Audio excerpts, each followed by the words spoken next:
Oh, I know. Yeah. I'm figuring if you have something that fills up and it looks smaller. It looks more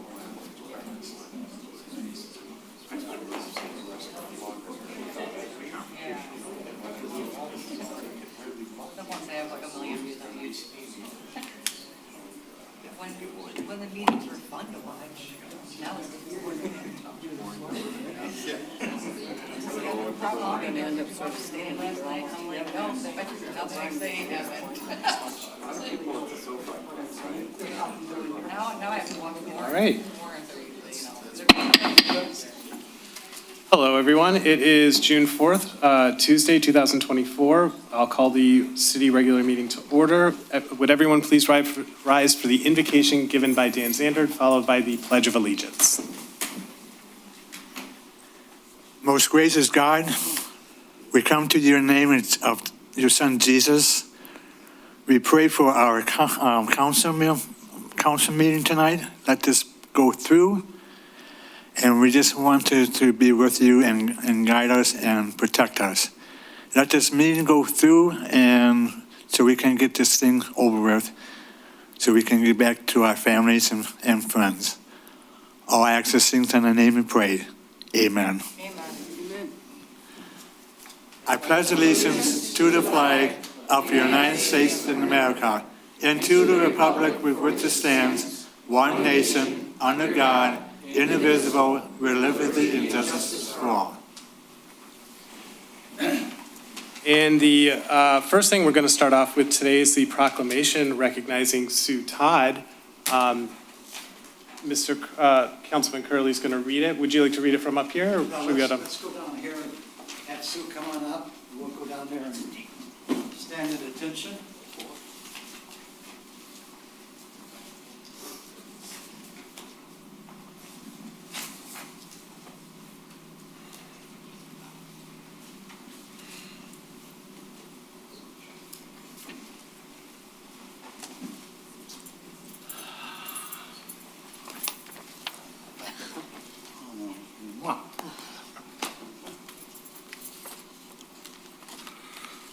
Thank you.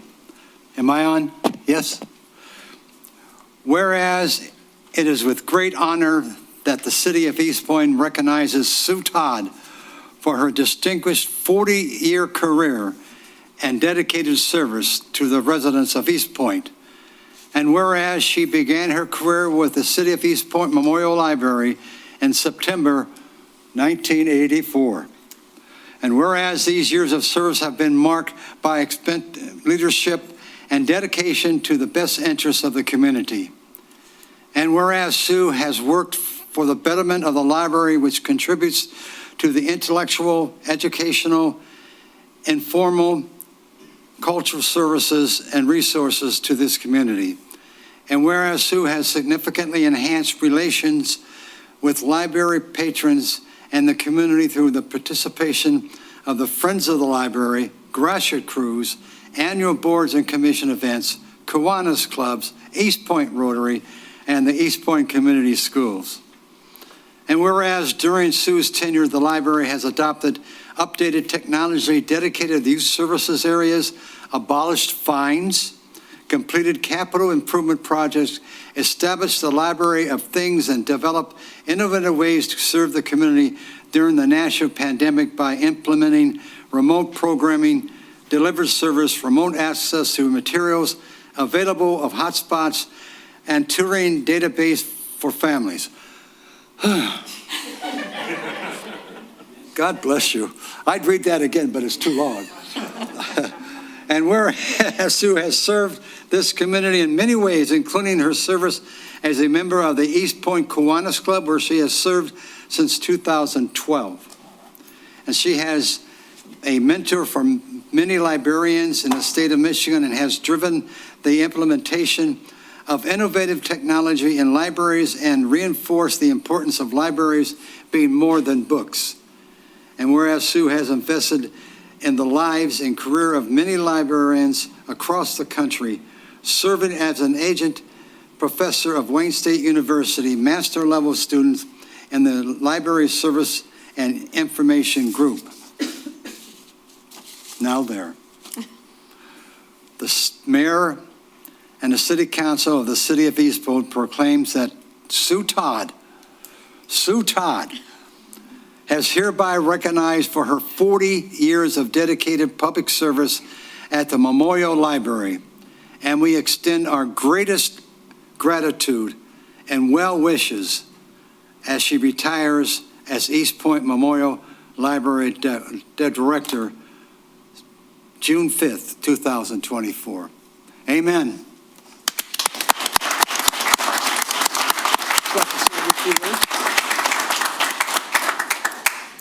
Thank you very much. I could not have asked for a better city to work for 40 years. Eastpointe has meant everything to me. It's my home away from home. And on Thursday morning, it's going to be very odd not to get in my car and come to Eastpointe. But you know what? I will be in Eastpointe because I have a Kiwanis meeting that day. So you're not going to get rid of me. That proclamation, that was wonderful. Thank you. Again, this has been a great experience, and it's the people that we connect with, especially at the library, but everywhere in the city. We've done so many more partnerships that we've never done before, and that is just a testament to everyone in the city that is willing to work together. So thank you.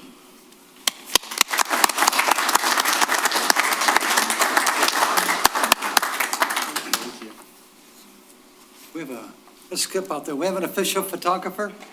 Oh. Okay. I guess you could be official if you go up.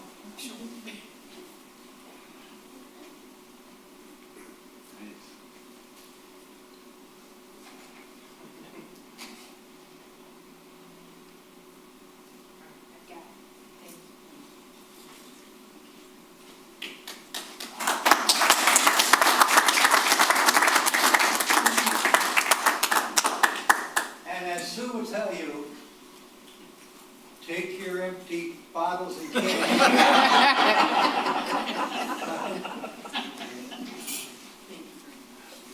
Congratulations.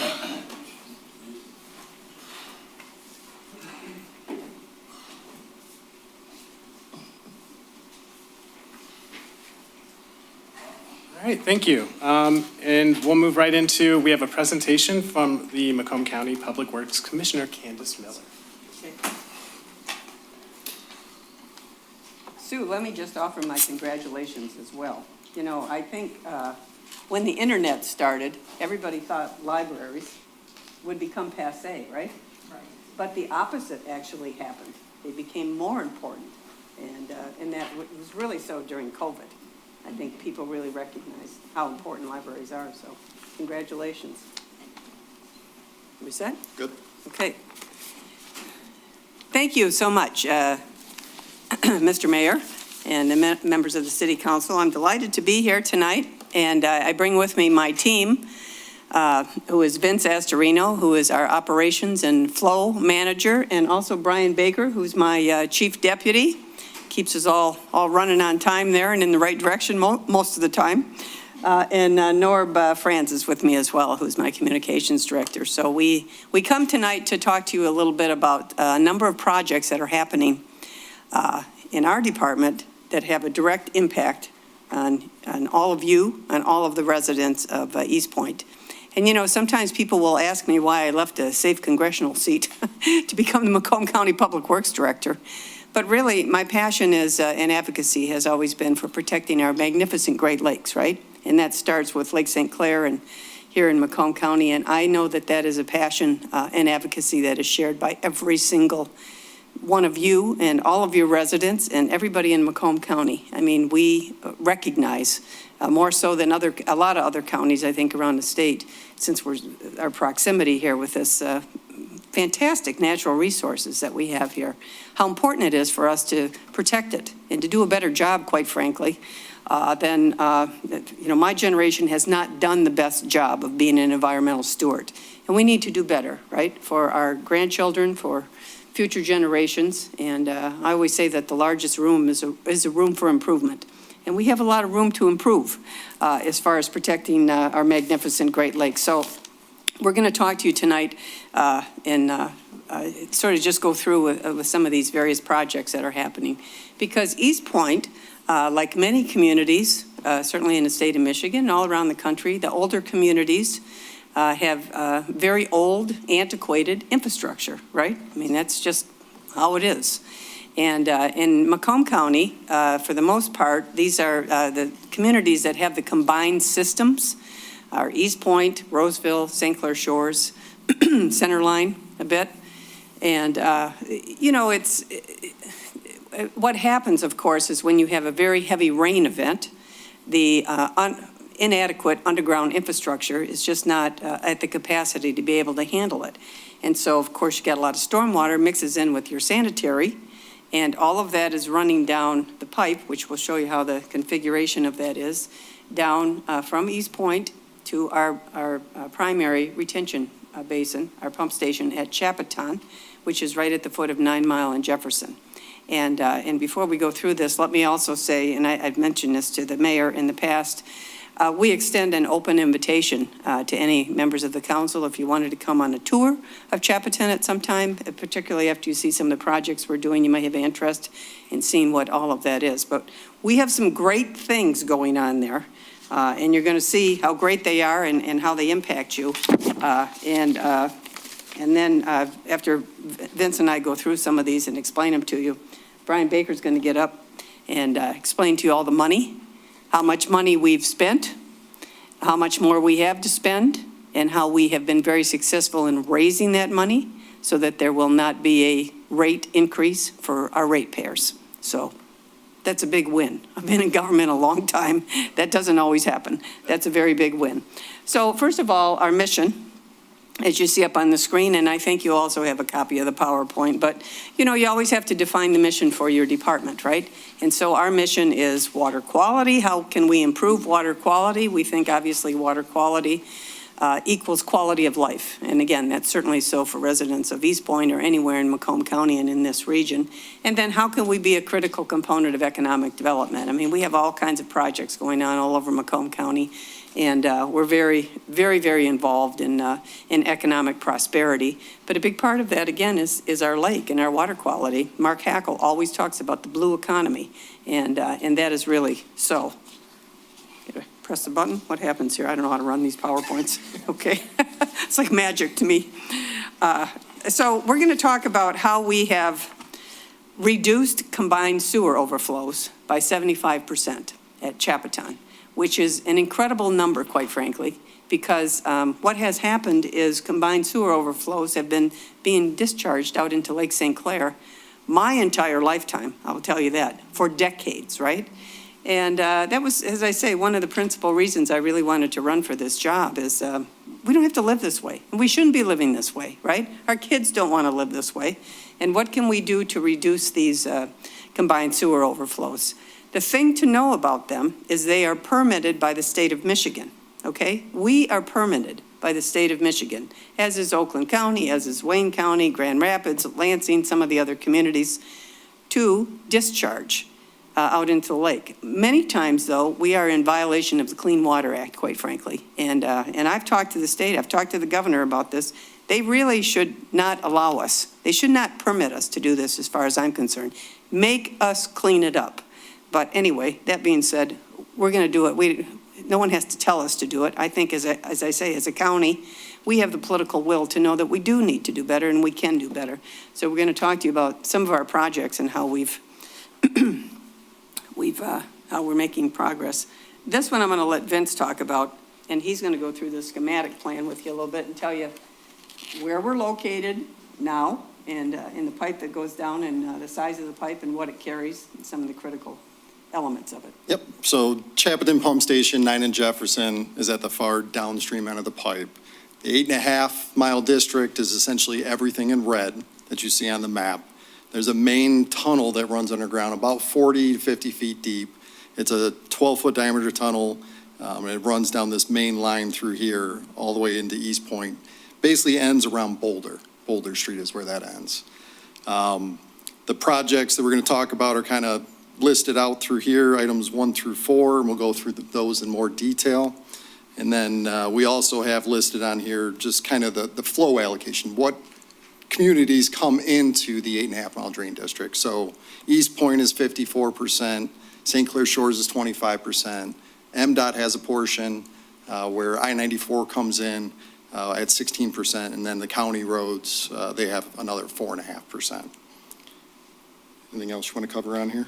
Well, I just think the apportionment is important so that you see in this particular drainage district, as we call it, you are the lion's share, right? You're the majority stockholder, if you want to say. And I will say, the way that the state charter is set up for drain districts, like in Macomb County, it is the Public Works Commissioner is the chair of these drain districts, and we have a number of them, again, all over the county here. And then it's a county executive and/or their designee, in this case, Brian Santos, who runs the road commission, comes to our drain board. And then it's the county commissioner that has the largest apportionment share of whatever this, the confines of the district are.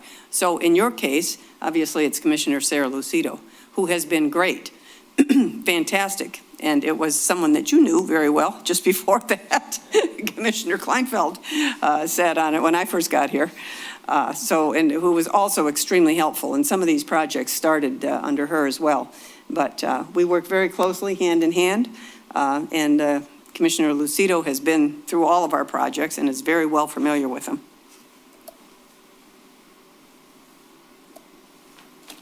Okay. Okay, what this video is going to show you, this was some drone footage we took. This is out in the lake in St. Clair Shores at the end of one of our pipes of a retention basin. There was ice cover at this time. It was a couple of years ago. This is what comes out when we're discharging, okay? And this was, I thought, is a good demonstration because I say it's ice cover. There was no turbidity because there weren't boats out in the lake at that time. But I don't know what you call that. We probably can't say it here in a nice setting, right? But it looks like chocolate pudding. And it is combined sewer discharges that has been spewing out into Lake St. Clair. This wasn't even a particularly heavy rain event, okay? And every time it rains, in a heavy rain, not always, but every time it rains, this is what you're seeing. We have two different retention basins. One handles the other 20% of St. Clair Shores. You saw the apportionment for this in Roseville.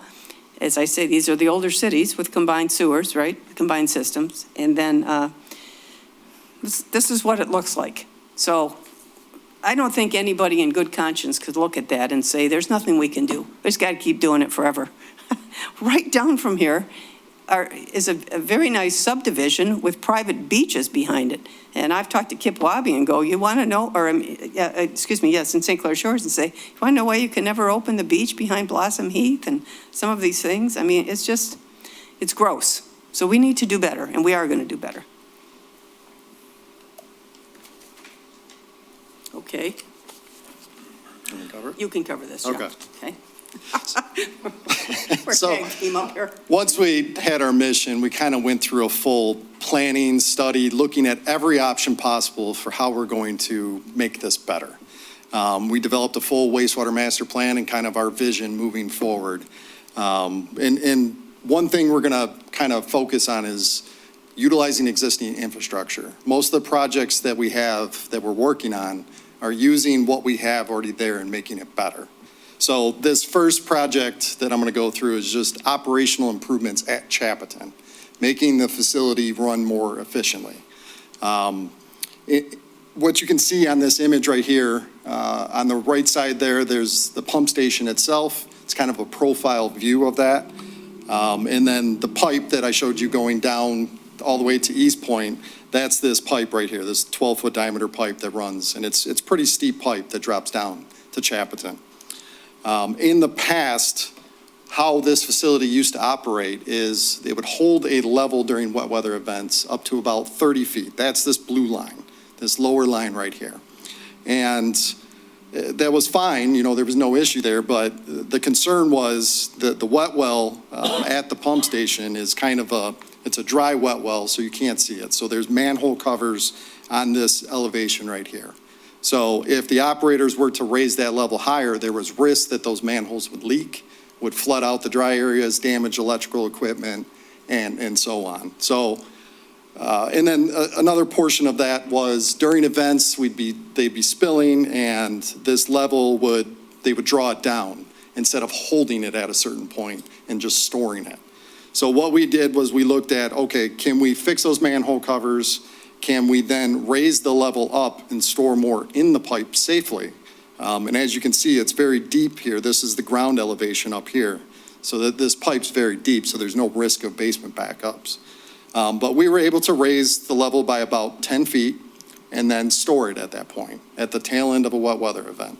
This gave us about 8.6 million gallons of additional storage, which equates out to about a 26% average annual reduction in overflow volumes. And then this was completed in 2020, and since then, we've had at least 7 events that we didn't spill. We had events where every single basin in the region, Detroit, Oakland County, our other basin, they were all spilling, but Chapton was not spilling. And just from this one little improvement.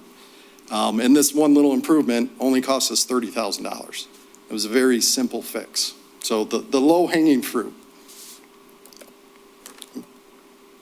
The thing that you're going to hear us talking about here is the percentages of the reduction in CSOs, right? So Vince just told you we reduced, because of operational changes and process changes and that, we reduced our CSOs there by 25, 26%. And these guys laugh at me, but I always use the term, how do you eat an elephant, right? One bite at a time. And the cost, a lot of these projects now, the next several that we'll talk to you about, are very expensive. And it is a bit overwhelming. You know, when I first saw that, I thought, how in the world can that thing inflate? It's so heavy, but it does, it works. Go ahead. Yep, so this is the in-system storage project located at Beaconsfield and Oak. There's supposed to be an animation playing in the top left here, which unfortunately it's not. But essentially what this is a rubber bladder that we installed within the interceptor itself.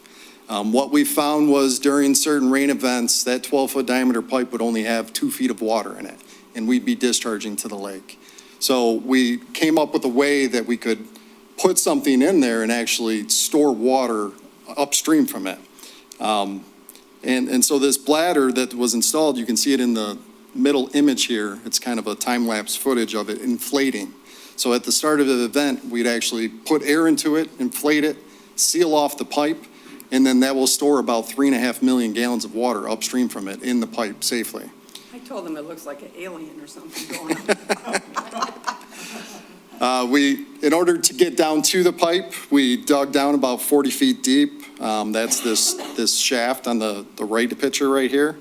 This is about 50 feet wide and 75 feet long. And we went larger because we actually installed a bypass pipe as well around this pipe. So that bypass pipe will allow us, we can seal off the pipe for normal flow, and then we can use that bypass pipe to regulate flow through to keep levels in the interceptor at a very safe point. Once the event is over with and we have the water there and there's room downstream, then we'll slowly drain it down to Chapton, and then we'll send it to GLWA or Detroit for proper treatment. This also saves us from having to treat that water, and we keep it upstream. This project alone equated to 11% average reduction in overflow volumes and cost $12.4 million. And all of that money, again, what we've raised, right? So a lion's share of it actually came from the county ARPA funds. And then I got money from the state, and I've gotten some federal money for all these projects and other projects that I'm doing. We got a whole bunch of sewer interceptor projects I'm doing up in Clinton and Sterling, and et cetera. We've raised about $140 million so far. The only thing I will tell you about that, Harvey, you'll appreciate this. After you've been in politics long enough, one thing I figured out, if you're gonna hunt ducks, go where the ducks are. Anyway, this is just a couple of slides here, and then we'll go on. I don't want to keep you here all night, but I get into this stuff. This shows you want to just flip through these, Norm? This shows you, and you can come and look at them later, what this was, Beaconsfield, right? That was closed for a year and a half, and we really I tell you, the residents there were fantastic. They never even complained. Well, I mean, really, they didn't. They were fantastic to work with, and they didn't seem to mind all this construction in front of their home. And we had our ribbon cutting last week, I guess, right? I'm trying to remember, was it 2 weeks ago? Just before Memorial Day, that we cut the ribbon on Beaconsfield. It's open, we still have a little bit of cleanup around there, but not much. This picture, I think, is really good because you can see standing up on the ground level, and here's the pipe that we had to get down to, right, to put this bladder in. So I thought that was a good shot. And, okay, those are the ones for that. All right, our next project is? I don't want to cut you off. Sure, because go ahead. I went to the ribbon cutting, and it is really cool. It's a very unique process that we have set up there now. So I just wanted to ask, is there anywhere else in Macomb County that has a bladder like this? And where did you guys get the idea to do this kind of project? We're not the first to do this. Actually, Detroit has about 9 of them, I believe, in their system. And then we actually went down to Louisville and toured some of their facilities, and they have them as well. But we are the first in Macomb County to use it. And the life expectancy, the ones in Detroit have been in for some period of The time. early 90s. Yeah, so, This is a they work. time lapse. Huh? Time lapse. Oh, this is a project. time lapse. Yeah, this is a quick thing. This will tell you the time lapse of if it works. It goes real quick. Stand by. Stand by. It's finicky. No? If not, we'll move along. There we go.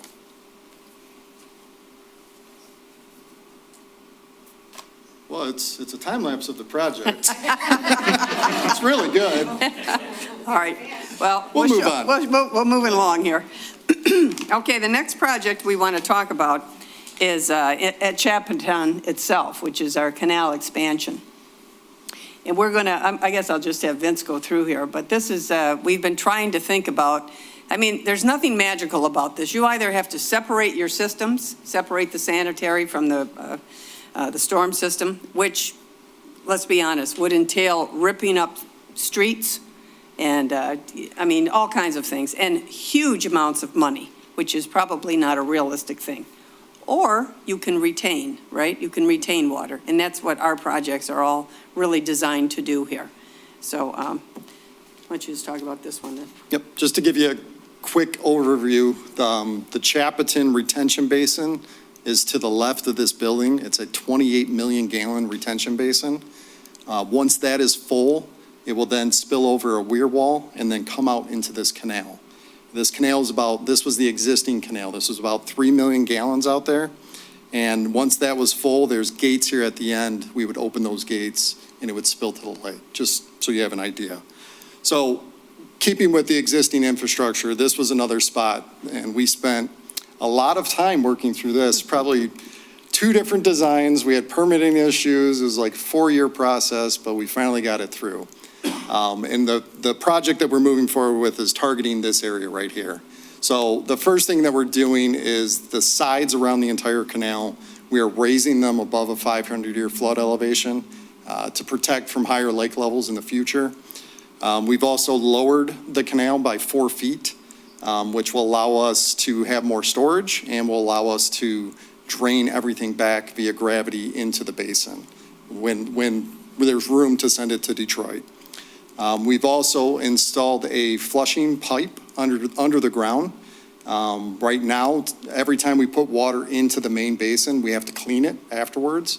So what we do is we fill the canal with lake water and we run our flushing system, and then at the end, we just drain the canal back to Detroit, and we're paying for all that volume.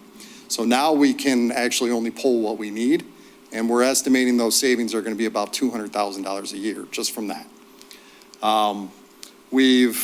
We're constructing a new outfall structure at the end, so instead of the gates that open from the bottom up, the new structure is actually going to be a fixed concrete wall with rubber bladders similar to what is underground, and then a metal crest plate on top.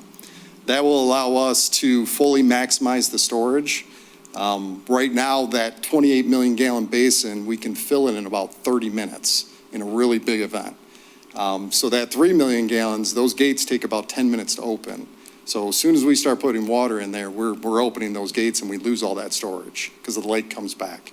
So with the new setup, we can actually maximize all of the storage in the canal, fill it up to its maximum potential for every single event.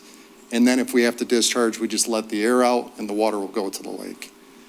Also, as part of this project, we went forward with a sewer separation project for the area.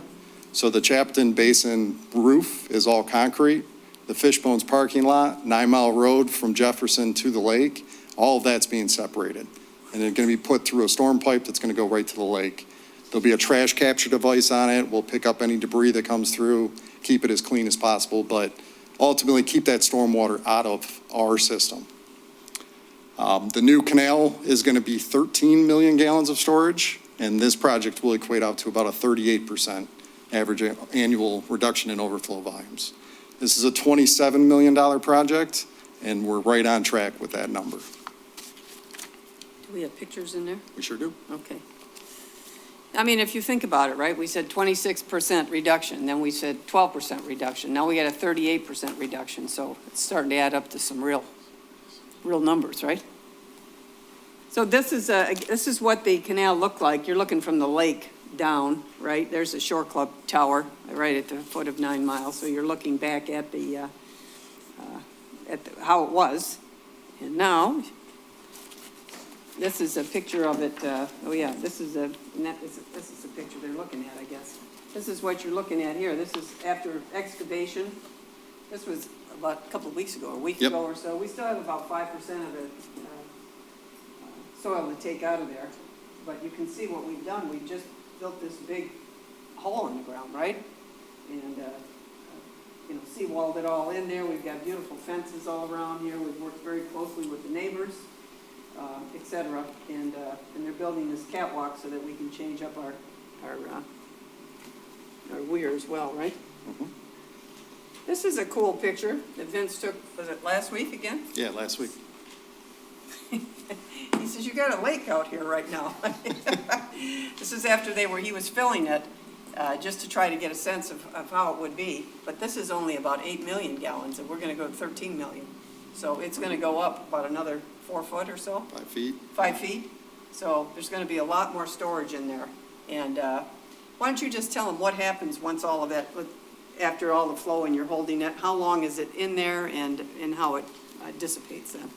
So it's going to be a lot of storage that we're going to have to drain at the end. But, this storage that's going to be out in the canal, we anticipate it's going to be probably a day to drain all of it afterwards once the basin's empty. This most recent event was from all that rain that we recently had. We didn't have to spill at Chapton. I think our Martin facility, we actually spilled twice. So we were able to store it. We did put some water in the canal. We did bring back in some lake water because I had to flush because that pipe's not fully hooked up yet for the flushing line. But yeah, no, everything worked out great and we didn't have any issues. So it's an active facility even during all this construction. Very good. Okay, what's next? Do you want to just touch on, this started August 1st of last year. Yes, it's very good. And we're already to this point. I mean, it was not anticipated to be completed until August of 2025, and we're anticipating this project will be done at the end of this year. So it's going to be essentially a year ahead of schedule and on budget. Again, doesn't always happen in projects, right?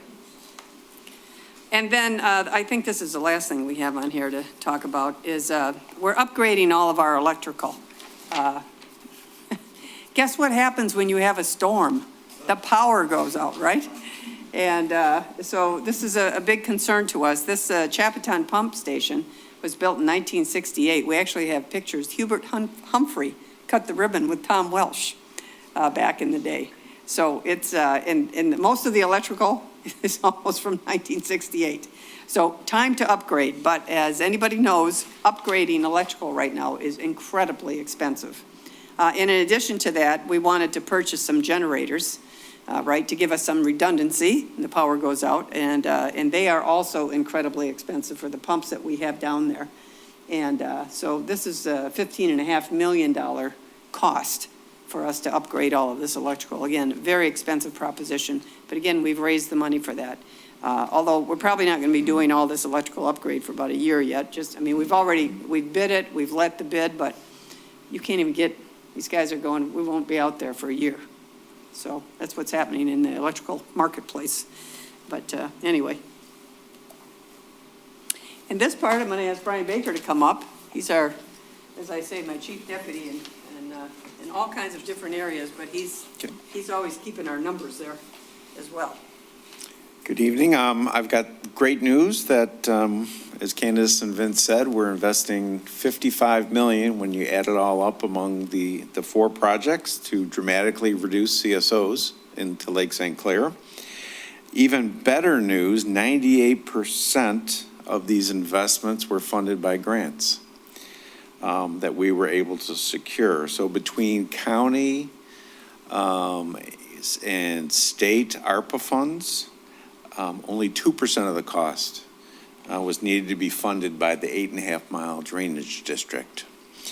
So, and this very small increase or very small amount that the 8.5-mile district had to pay did not result in any rate increase to any of the ratepayers' water and sewer bills. We were able to save some money in some other areas with projects coming off.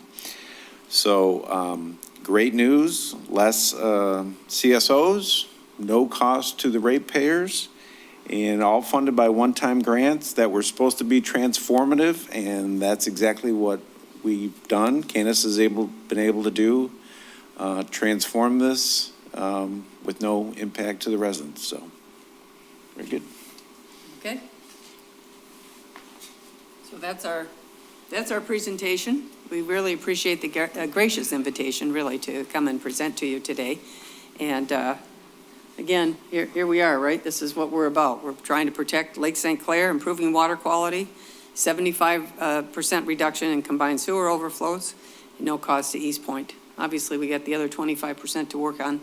But that being said, you know, when you have these heavy rain events, and I watch Oakland County discharge in their case, from the George W. Kuhn into the Red Run Drain, which runs into the Clinton River and out into the lake. And they're not doing anything over there, if you want to know the truth. They're not, because they're permitted to do it, right? Just because the state permits you to do it doesn't mean it's right. You saw that video. That's what it looks like, right? That stuff's coming from Oakland County, and people are kayaking in there. They're fishing. Kids are around. There's a lot of critters in there. You know, it makes me nuts. Don't even get me going here. But anyway, we're going to try to do our thing, because Macomb County has not had clean hands all of these years either, right? We've been doing this, and we don't want to do it anymore. So that's really what that's our message tonight. That's what we wanted to share with you, show you all these various projects. And again, an open invitation, if any members of the council or as a group or whatever, if you have interest in coming down to Chapaton, Vince and his team would be happy to host you and take you through and see all this cool stuff that we're doing. So, any questions? Anyone have any questions? How can we best separate? Well, first of all, thank you. This is very great. Actually, I guess a round of applause for sure. How can we, prevent more water from going in, doing the separation? What's a good strategy for that? We've talked about it here and there when we've done storm sewers. 75% of Eastpointe is combined, though, roughly. I don't know if that's the exact number. But can we, without tearing up every street, can we connect some storm drains and then drains out, not down to GLWA, but instead out to the lake for rainwater? What do you think is a strategy or two, or the best strategy, or what can we do? We can both answer this. I think there's a couple of things, a number of things probably. One thing is you have to provide an outlet so that when you do have, at some point you're going to redo various streets, right? Throughout the years as things go on, right? That you would be able to perhaps separate one street at a time as that starts to add up. You have to make sure you have an outlet. I'm not sure if you do. Do they have an outlet for the? In some areas. Yeah. Yeah. I'm not intimately familiar with your whole system there. You have to talk to your engineer, but that's certainly one way. Even downspouts, downspouts create a lot of the issue, right?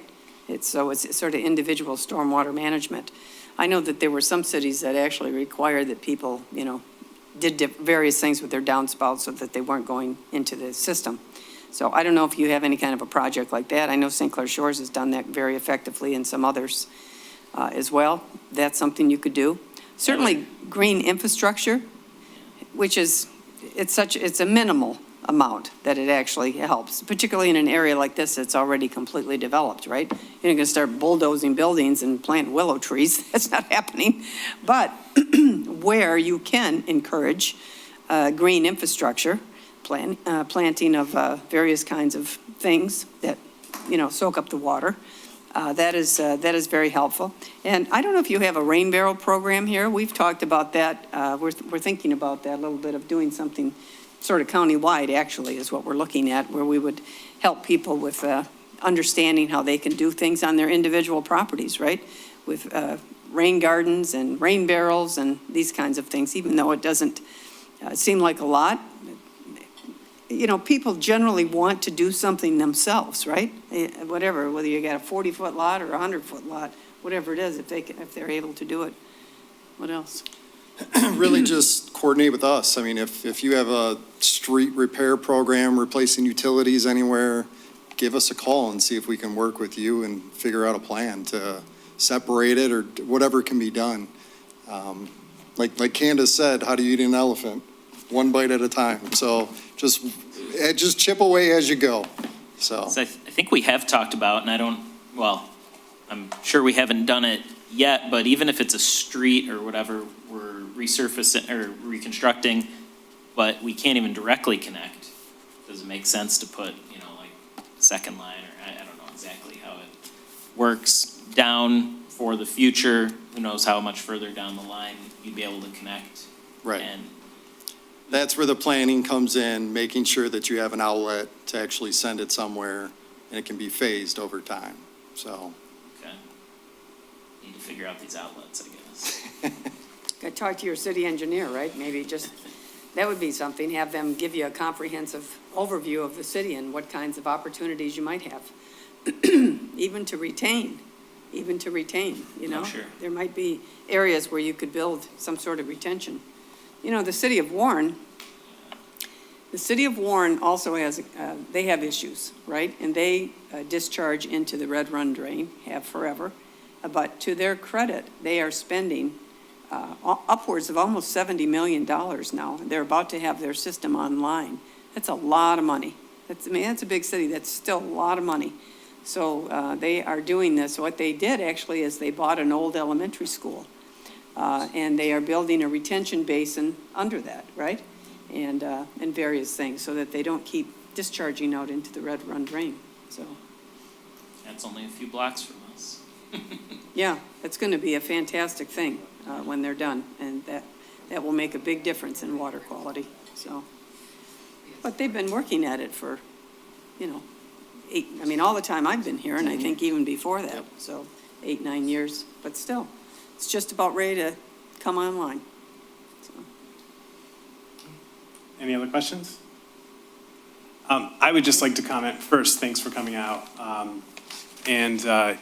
Years ago when I was I just want to say what my first experience meeting you and having contact with your office was when I was the alternate on the SEMSD with Suzanne Pixley. And right when you got in there, started mapping, I think I had an issue with apportionment and reached out. I met Brian Baker back then. But you guys were really on top of mapping everything, getting the lay of the land, finding out what's in each district. I'm really impressed with the work that you've guys done. And I just wanted to comment on one thing you said about political will. I think right now we have just so much support at the local, county, state, and federal government to really tackle these problems now. So I'm really happy to see that we're aggressively going after that. So thank you to your office for that. Susan Pixley, you made me remember a thing. I think it was the first year I was in office here. We had some SAW grant. The state had all those SAW grants at the time, and we were inspecting some of the old storm drains. Some in Eastpointe, some in St. Clair Shores, some in Roseville. Excuse me. But anyway, I told all the mayors, I said, I'm going to do this inspections, but if we find anything, you got to come and fix it. Okay, and they all went, okay, you know. So the first one we found, we were inspecting on Stevens here, this drain running down. Stevens drain, storm drain. It's not a sanitary, it's a storm drain. It runs down and discharges into the lake at Colony Marine, Pete Beauregard's place at Colony Marine in St. Clair Shores. So we're inspecting, and what do we find? We found there was an entire apartment complex or condo complex, not huge, but like 24 units or something, that back in the day, for over 30 years, somebody put a tap in, so their sanitary was running right into the storm drain and happily flowing down right. I called Pete Beauregard and go, hey, you're never going to believe what's dumping into your harbor. But anyway, I called Suzanne. I said, we just found this thing. I mean, I don't even know if anyone has any records. Whoever did it at the time, they were long gone. You know, there's nothing you could really prosecute about. But and within a week, that thing was fixed. And the people that lived there, they were as horrified as anybody. They didn't know. Who knew, right? But it is amazing what you can find when you inspect. All kinds of things come to light. So we're inspecting everything. Okay, well, thank you all very much. You. We went a little longer than we thought, but we really appreciate it. Thank you.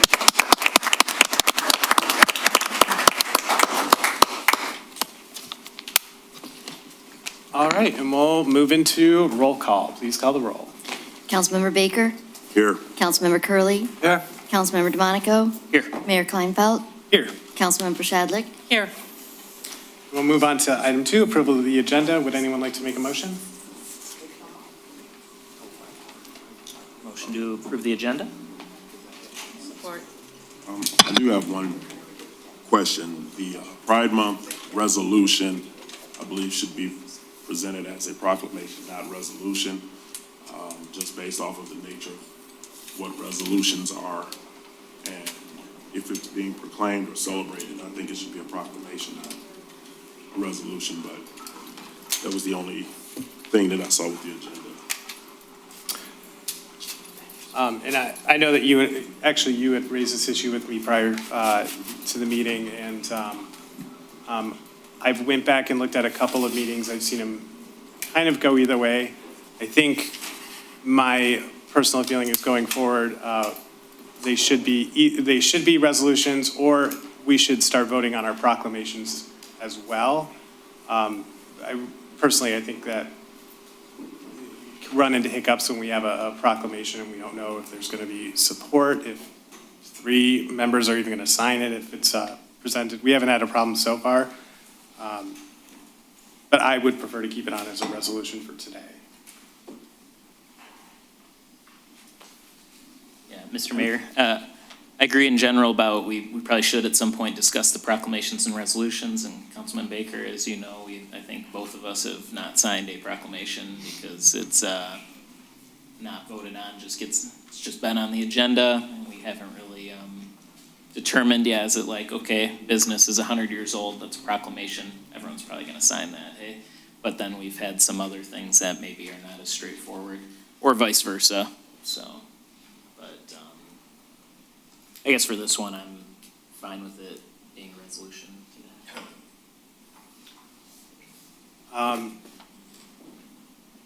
Well, I guess I'll ask, did you want to make a motion to amend, or just voicing that? That was just voicing my concern, but if you guys are going to keep it as is, it's no point in making a motion to amend. Okay. Any other comments? Please call the roll. Councilmember DeMonico? Yes. Councilmember Shadlick? Yes. Councilmember Curley, Yes. Mayor Kleinfeld? Yes. Councilmember Baker? No. Moving on to the hearing of the public. The first hearing of the public is open. Would anyone wish to be heard?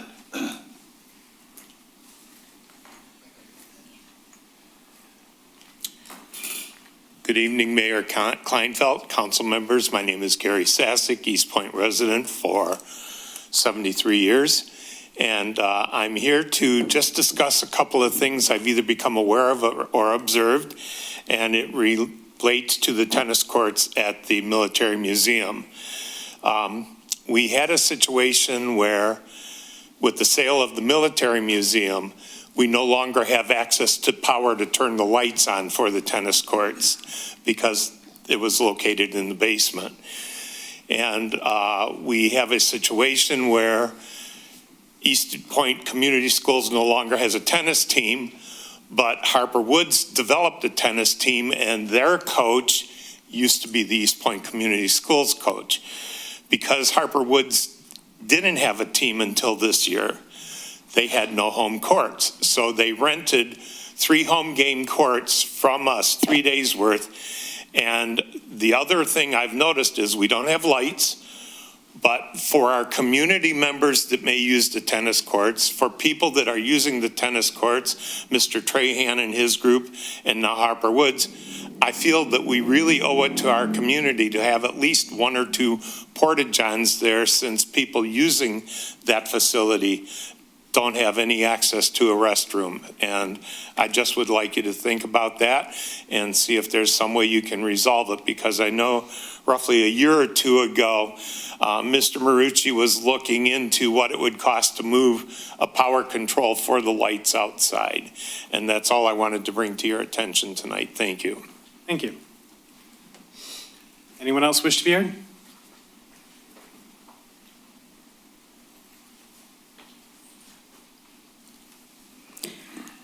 Good evening, council. As you all know, I believe that we've lost Jeff Lubeck. And Thursday, during the hearing of the public for the Planning Commission, we're planning to have people come out and share their thoughts about him. This is kind of difficult for me because Jeff and I had a really weird relationship in that we disagreed rather forcefully, but we still got along. And I think it's important to note that we don't always have to agree with someone to love them. We can disagree agreeably sometimes and still love them. The other thing I wanted to, I'm saying it's 7 o'clock Thursday night. The other thing I wanted to remind people in the community about is school board seats that are up. I believe we may have 2 of the 4 people are seeking. I would really love to see at least 6 people running for the school board so that we can have some fresh ideas come on board. And I would hope that people will seriously think about it and check with City Hall to get that information, because the deadline is July 23rd by 4 o'clock. My interest in knowing who's on the school board, and I am not rerunning, is that to protect the district from further decline. At least I'd like to think so. Some people think we're far too gone, and that may be, but I'm willing to fight for it. So if anyone's interested, please contact City Hall and seriously think about how you can help to save the school district. Thank you. Thank you. Anyone else wish to be heard?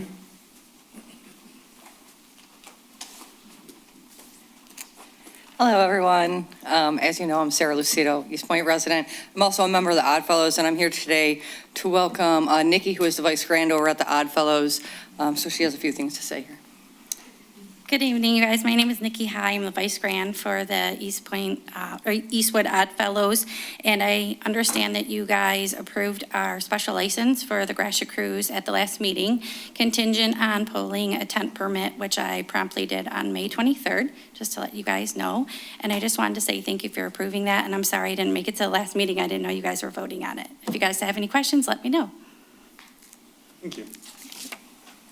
And with that said, just one more thing. I hope you guys all come out, check out the festivities at the Oddfellows during the Gratiot Cruise. They are celebrating their 100th year this year, so it's kind of a big year, and so hopefully everyone can come out and join us and have some fun. Thank you. Thank you. Mr. Mayor, I just want to make a comment. On those days on the cruise, the Oddfellows have a big celebration. And you need to know where that money goes, of all the money that they raise. they provide gifts for the kids in our community. I'm talking bicycles and food.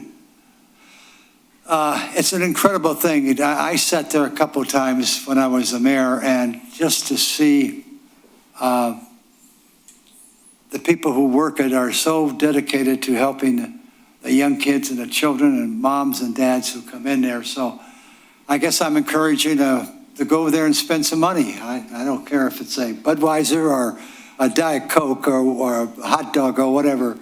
We all need to go over there. The cruise ends on Friday night, about 8 o'clock, and you're in walking distance. So if you're over at the Cloverleaf, when it ends, let's all walk over there and get a big drink and a hot dog. And that money goes to the kids of our community. So thank you so much for doing that. Thank you. We can applaud that, yeah. Would anyone else wish to be heard?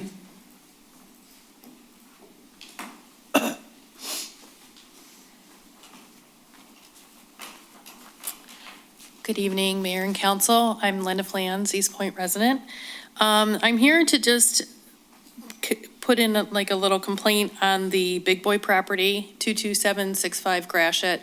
There's a section of it that is on South Park, and it seems like when the grass crews come, they pay attention to the large lot, but they always ignore the section on South Park. And so every year, this is the third year in a row, the grass grows and it's over a foot tall, and it's only gets cut like maybe twice for the whole summer.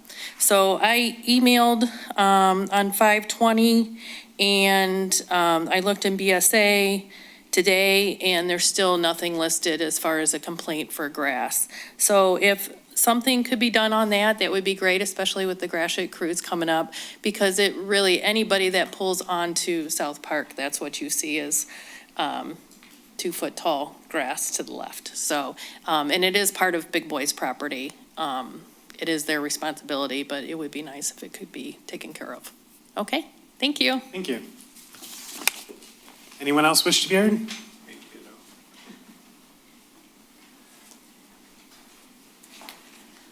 Hello, I'm Denise. I am a relatively new Eastpointe resident. I bought my house March of last year, and I just wanted to share some concerns that I had with the grass cutting. I understand that we've got to keep the grass under 6 inches tall, and I live by myself. It's just me. I have a chronic illness. Which makes life very hard, and I'm sorry. I wasn't, and so I have been keeping up with it as much as I can. I do, one weekend I do the front yard, the other weekend I do the backyard, and so I've been trying to keep up with it that way. However, a couple weeks ago on a Thursday, I got notifications from my Ring doorbell that there were people at my door, and then I get notifications from my security system that there are people in my backyard. And I was at work, and so my heart skipped a beat. And I was just concerned that I was not notified that this was going to be happening, that people were going to be coming onto my property. And then ultimately, once they came onto my property, it seemed like they didn't have the most respect for it. They took a weed whacker to some of my intentional landscaping. They cut down some of my beautiful flowers in my front yard. They ran the lawnmower over some of my landscaping in the front yard. And when I came home, I found some of my lawn furniture from the backyard was just thrown into my driveway. So ultimately, the biggest thing is that I would like there to be some way to figure out where notification would come that these people would be coming around to do that work, so that I could, work on it myself and get it down so that nobody has to come onto my property. Because as a young single female homeowner, it is a security and safety concern to have people on my property. So thank you for hearing me. I apologize for the tears. I wasn't expecting that. Thank you. Thank you. If you're comfortable, would you mind giving your contact information to some of our staff over there? Thank you. Would anyone else wish to be heard?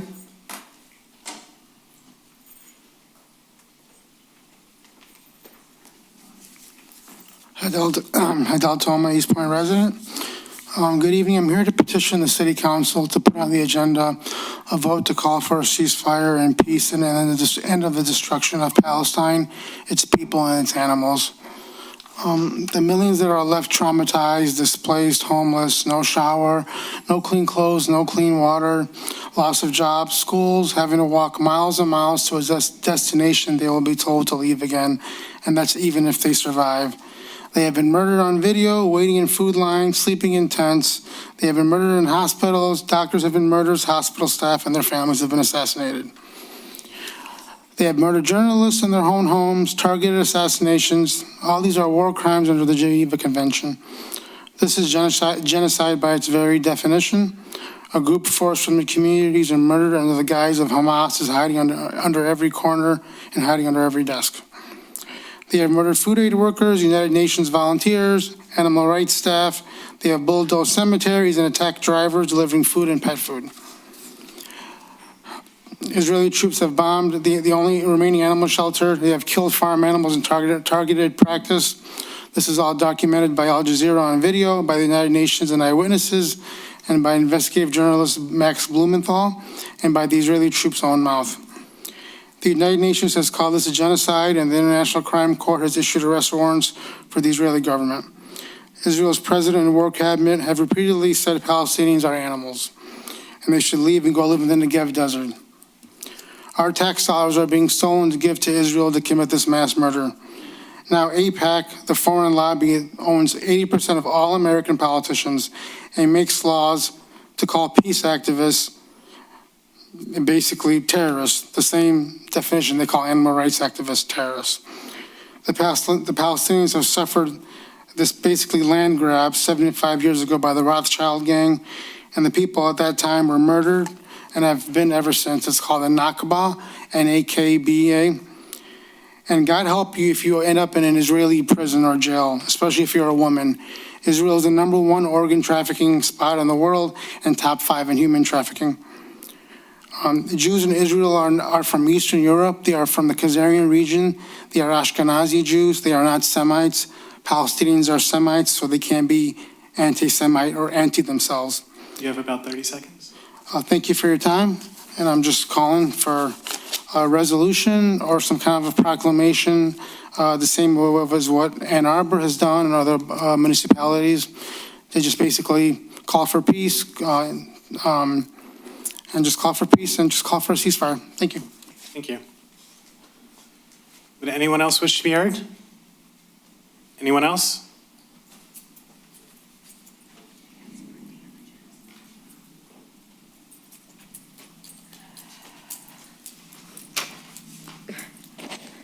Well, this is going to be fun. I forgot my mask. Karen Morajan, Eastpointe resident. Gosh, there's so much to touch on. I guess I'll kind of work backwards. I hope with the woman who spoke before, Hidal, that the city will reimburse her for any damages. That's not right. I am a staunch proponent for the First Amendment rights, and my grandmother was a survivor of the Armenian genocide. So, you know, what is going on in the Middle East is absolutely appalling. I am really grateful to the Columbia professors who walked out when, the board treated their students so poorly because they were protesting. They want this ceasefire.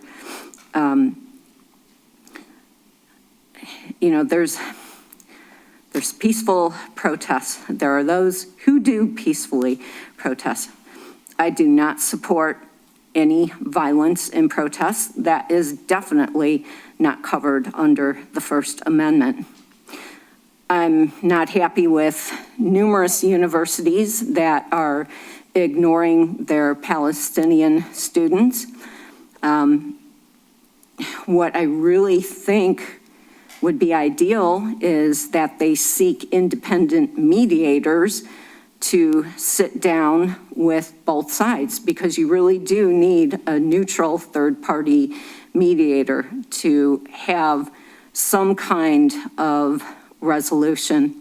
And for the parents who are putting their children through college, I sincerely hope they start researching what universities they're going to send their children to, and that if these universities are supporting Israel, find another college to send your children to. This is just absolutely horrific what is going on. And I don't 30 like seconds. seeing Palestinians being blamed and treated like they're terrorists. They're not. There's outside agitators, just like there were outside agitators in the Black Lives Matter protests. It's the agitators. It's not those who are peacefully protesting and asking for change and wanting change. You know, and there's a lot here that needs to be done in our city, but I'm out of time. Mariah, I'd really like to set up an appointment with you as soon as possible. Our city attorney and chief are doing a fantastic job, but this is a matter that really requires all hands on deck. So a meeting, please. Thanks. Thank you. Anyone else wish to be heard? All right, seeing none, the first hearing of the public is closed, and we will move on to approval of the minutes. Item A, closed session minutes, May 7, 2024. Would anyone like to make a motion? Yeah, Mr. Mayor, I would move that we accept the minutes of the closed session of May 7, 2024. Second that. All right, please call the roll. Councilmember Curley, Yes. Councilmember DeMonico, Yes. Mayor Kleinfeld, Yes. Councilmember Shadlick, Yes. Councilmember Baker, Yes. Item B, special meeting minutes, May 14, 2024. Could I get a motion? So moved. I'll second that. All right, please call the roll. Councilmember Curley. Yes. Councilmember DeMonico, Yes. Mayor Kleinfeld, Yes. Councilmember Shadlick, Yes. Councilmember Baker. Yes. Item C, regular meeting minutes, May 21st, 2024. Could I get a motion? So moved. Support. All right, please call the roll. Councilmember DeMonico, Yes. Councilmember Shadlick, Yes. Councilmember Baker, Yes. Councilmember Curley. Yes. Mayor Kleinfeld. Yes. Item D, closed session minutes, May 21st, 2024. Can I get a motion to approve? So moved. Support.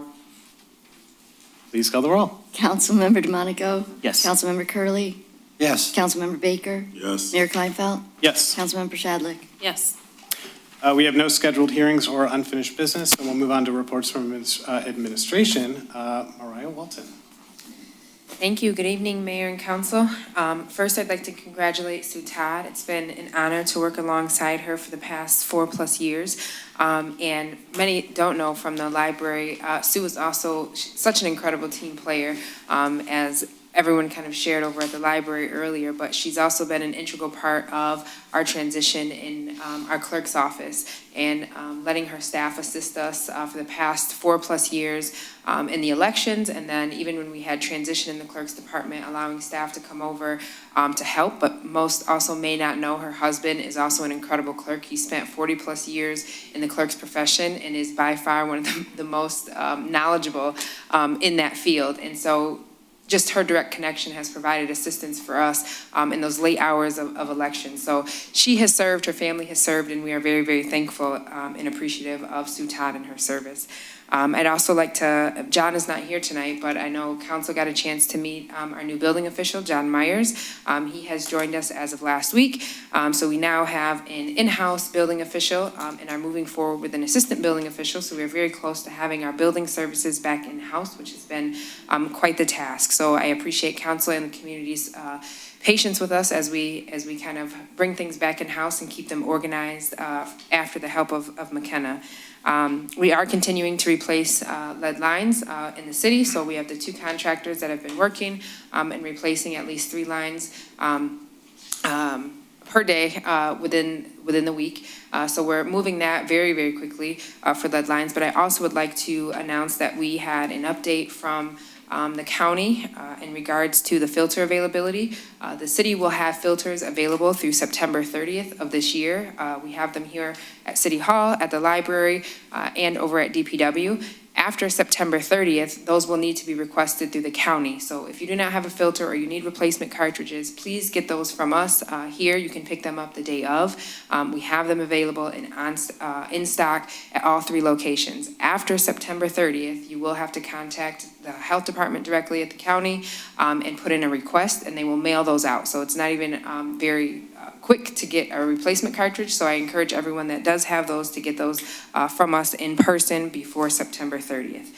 The Chamber of Commerce has their general membership meeting coming up at the end of this month on June 20th, so if you're interested in attending or a member, we'd love to see you there. Our Muni Code update, Councilmember DeMonico had requested an update on that. That is officially updated online, and we actually have the hard copy, so anyone that reviews it in the library or would like access to a hard copy version, those are being updated now as well. Our DDA concert series is coming up. Our first is actually at the Gratiot Cruise, Councilmember Curley. On June 15th, the Shamrock Jazz Orchestra will be there performing from 2 to 4, which I've heard, I missed last year's concert, but I've heard it was absolutely incredible, and is a large group of former Eastpointe graduates that do an incredible job. So if you're already going to be at the cruise, stick around after the parade and catch that concert. And then it is coming back to the library on June 26th at 6 p.m. So again, June 15th at the Gratiot Cruise is the first concert, and the second concert is at the library on June 26th at 6 p.m. And I'd also like to put out a reminder, we are doing monthly newsletters that are electronic through Constant Contact. We have information online and in our office if you'd like to register. So we send out all of the information from the city, updates on ordinances, different events that are happening, community resources, county resources, things from the school district. So anything that we can compile that can be useful for our residents, we are adding that into our monthly newsletter on Constant Contact. We have that information again if you need assistance in getting registration for that. We also are uploading it online on our webpage. If you'd like to review previous postings that we've had, those are also available online. With that, Mayor and Council, I can answer any questions that you may have. Does anyone have any questions? Sure, 2 items. First one, for the next agenda, can you please add the citywide garage sale to the next agenda? We've done it the 3rd weekend in August, which be August 16th through 18th. Or let us know if there's a reason why that wouldn't work. Absolutely. And then I guess one question to follow up on the young lady that was at the hearing of the public about lawns. Are we not notifying about like if you do have a long lawn over 6 inches, how are we handling that right now? So the ordinance requires us to post in the paper. So we have a posting that goes out really prior to the springtime to notify all residents of the requirement of the lawn and grass ordinance. And after that, there is no requirement. And that's the difference between the snow ordinance. The snow ordinance does require us to put a 24-hour notice on individual properties, tag those into BSNA, and then we review it 24 hours after. That is not the same for the lawn ordinance. Did we change? I was trying to think. I didn't have a chance to look it up, obviously. And sometimes I'm able to on my computer here while we're in the meeting. But did we change that part of the ordinance recently? Because I guess at least we've always, in the past, sent out. I think generally what we've done is the first time for a property, we've sent out a notice. Then if they repeat it again through, if they have a long lawn again the next month, we haven't sent it and we'll go cut it. Generally, that's been like bank-owned properties or something where they don't respond to our notice anyway. But we've been doing that up to last year, I think, haven't we? Doing a notice for before a cut. No, we publish in the newspaper. And so we're in contract with code enforcement for contractors that actually come in to cut the grass. And so they monitor and measure, and they take the pictures, and then they send those back in. But we haven't been publishing actual notices or posting anything on properties. We don't even have like tall weed and grass postings. It's just the snow ordinance postings that we have for the door. I think I'd like to maybe have a discussion on that for an upcoming meeting. I don't know if we should add it to the next, well, I guess we probably should add it to the next meeting since we're in the summer months, because that would require an ordinance change from us then. Okay, that's my thought. If we can put that on the next meeting and then maybe give direction to, at that point, to Rich, because we'll have to take another look at that. Yeah, I just have one question, and we'll discuss it more thoroughly.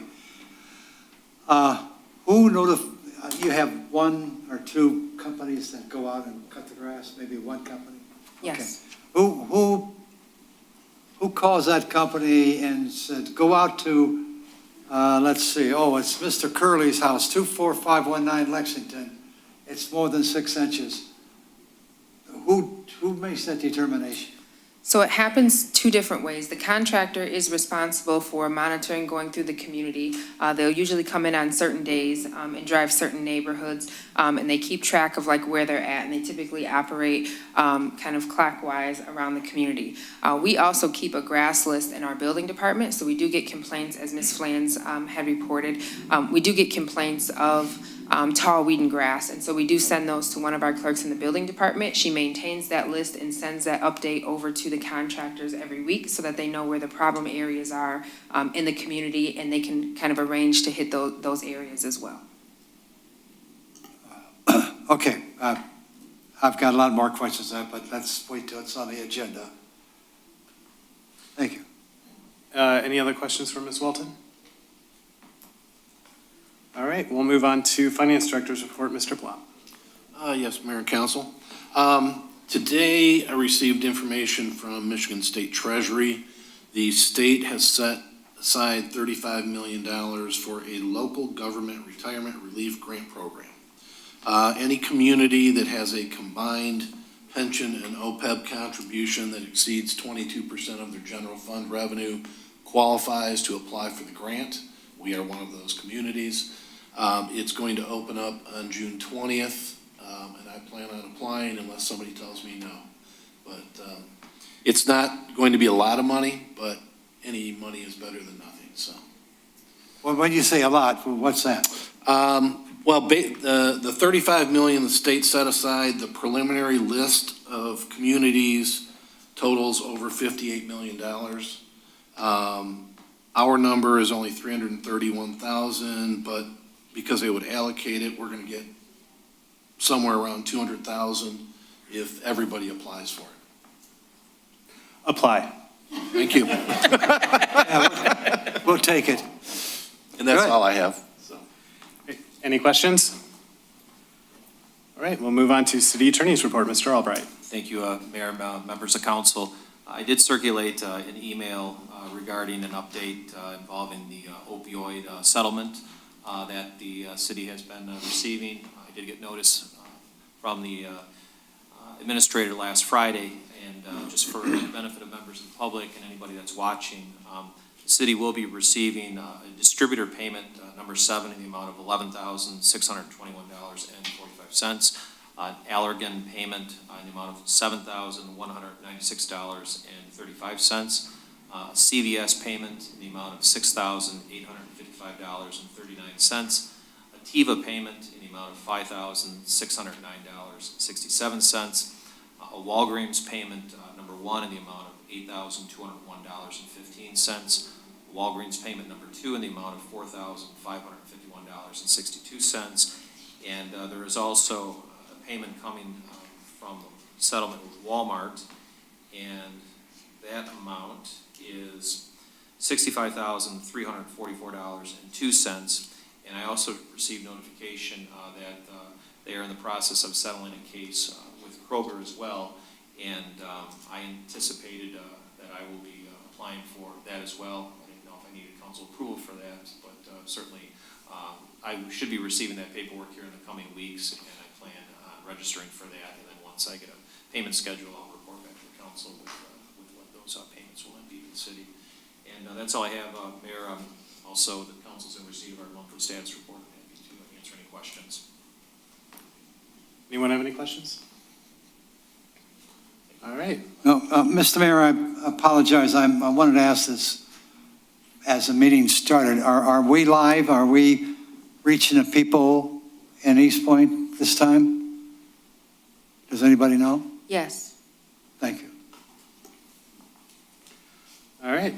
Move on to new business, second reading and adoption of the April 2024 amended zoning ordinance. Would anyone like to make a motion? Mr. Mayor, I'll motion we give second reading to and adopt the amended zoning ordinance. A second. All right. I know we had kind of a rundown before. Does anyone have any other questions? Please call the roll. Councilmember DeMonico? Yes. Councilmember Baker? Yes. Councilmember Curley. Yes. Mayor Kleinfeld? Yes. Councilmember Shadlick? Yes.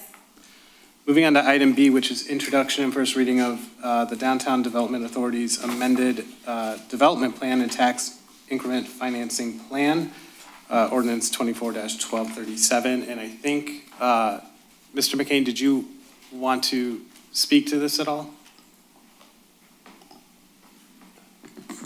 Yes, I have a presentation if you'd like me to give that. Sure, why don't you come over to the Sounds podium? good.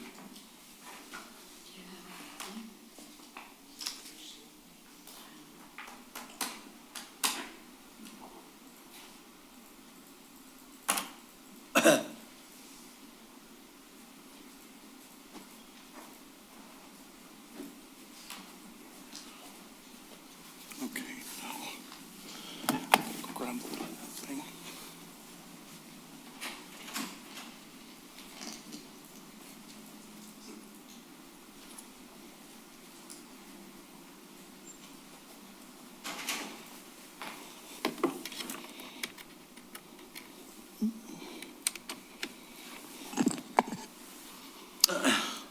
All right.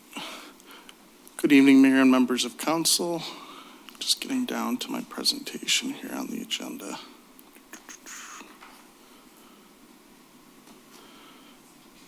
Okay.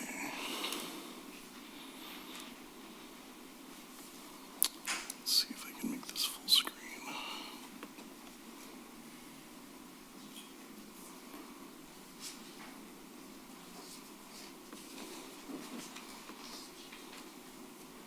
Okay, I'll do it this way.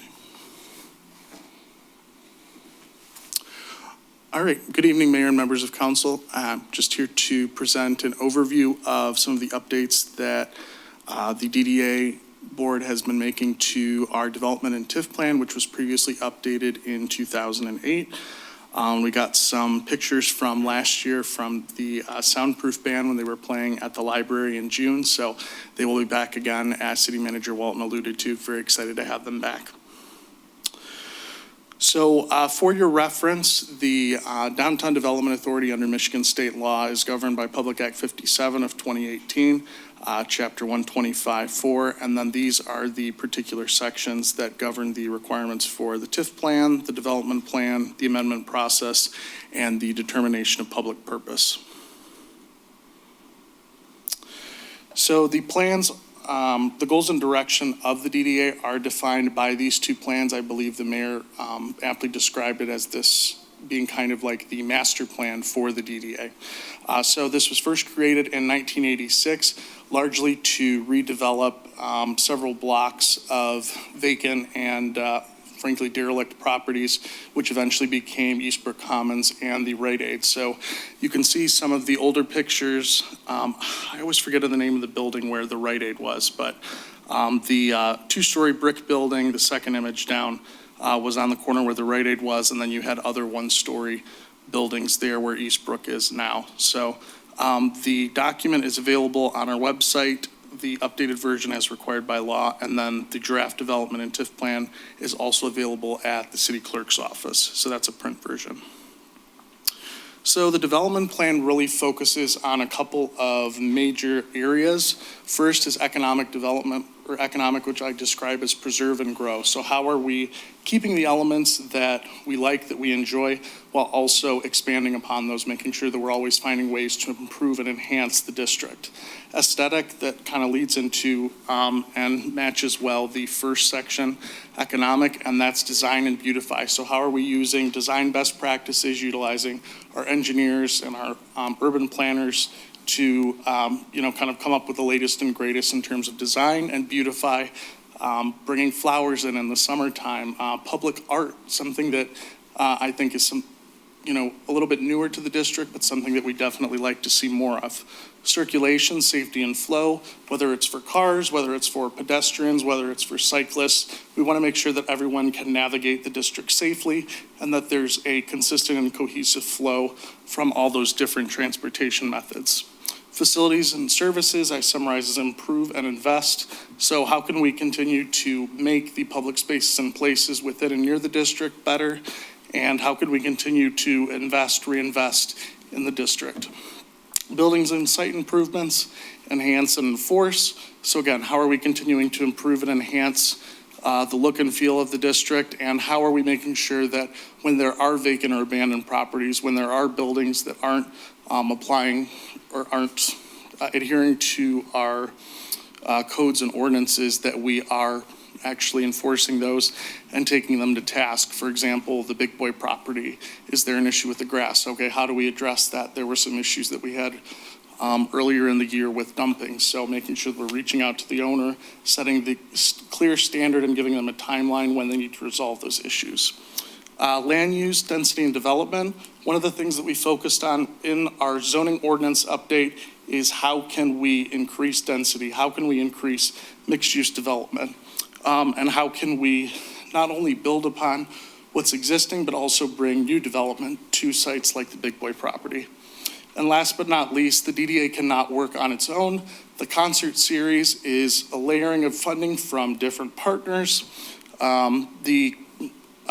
Us getting more involved in the Christmas tree lighting, that's another way that the DDA has been partnering with different city organizations.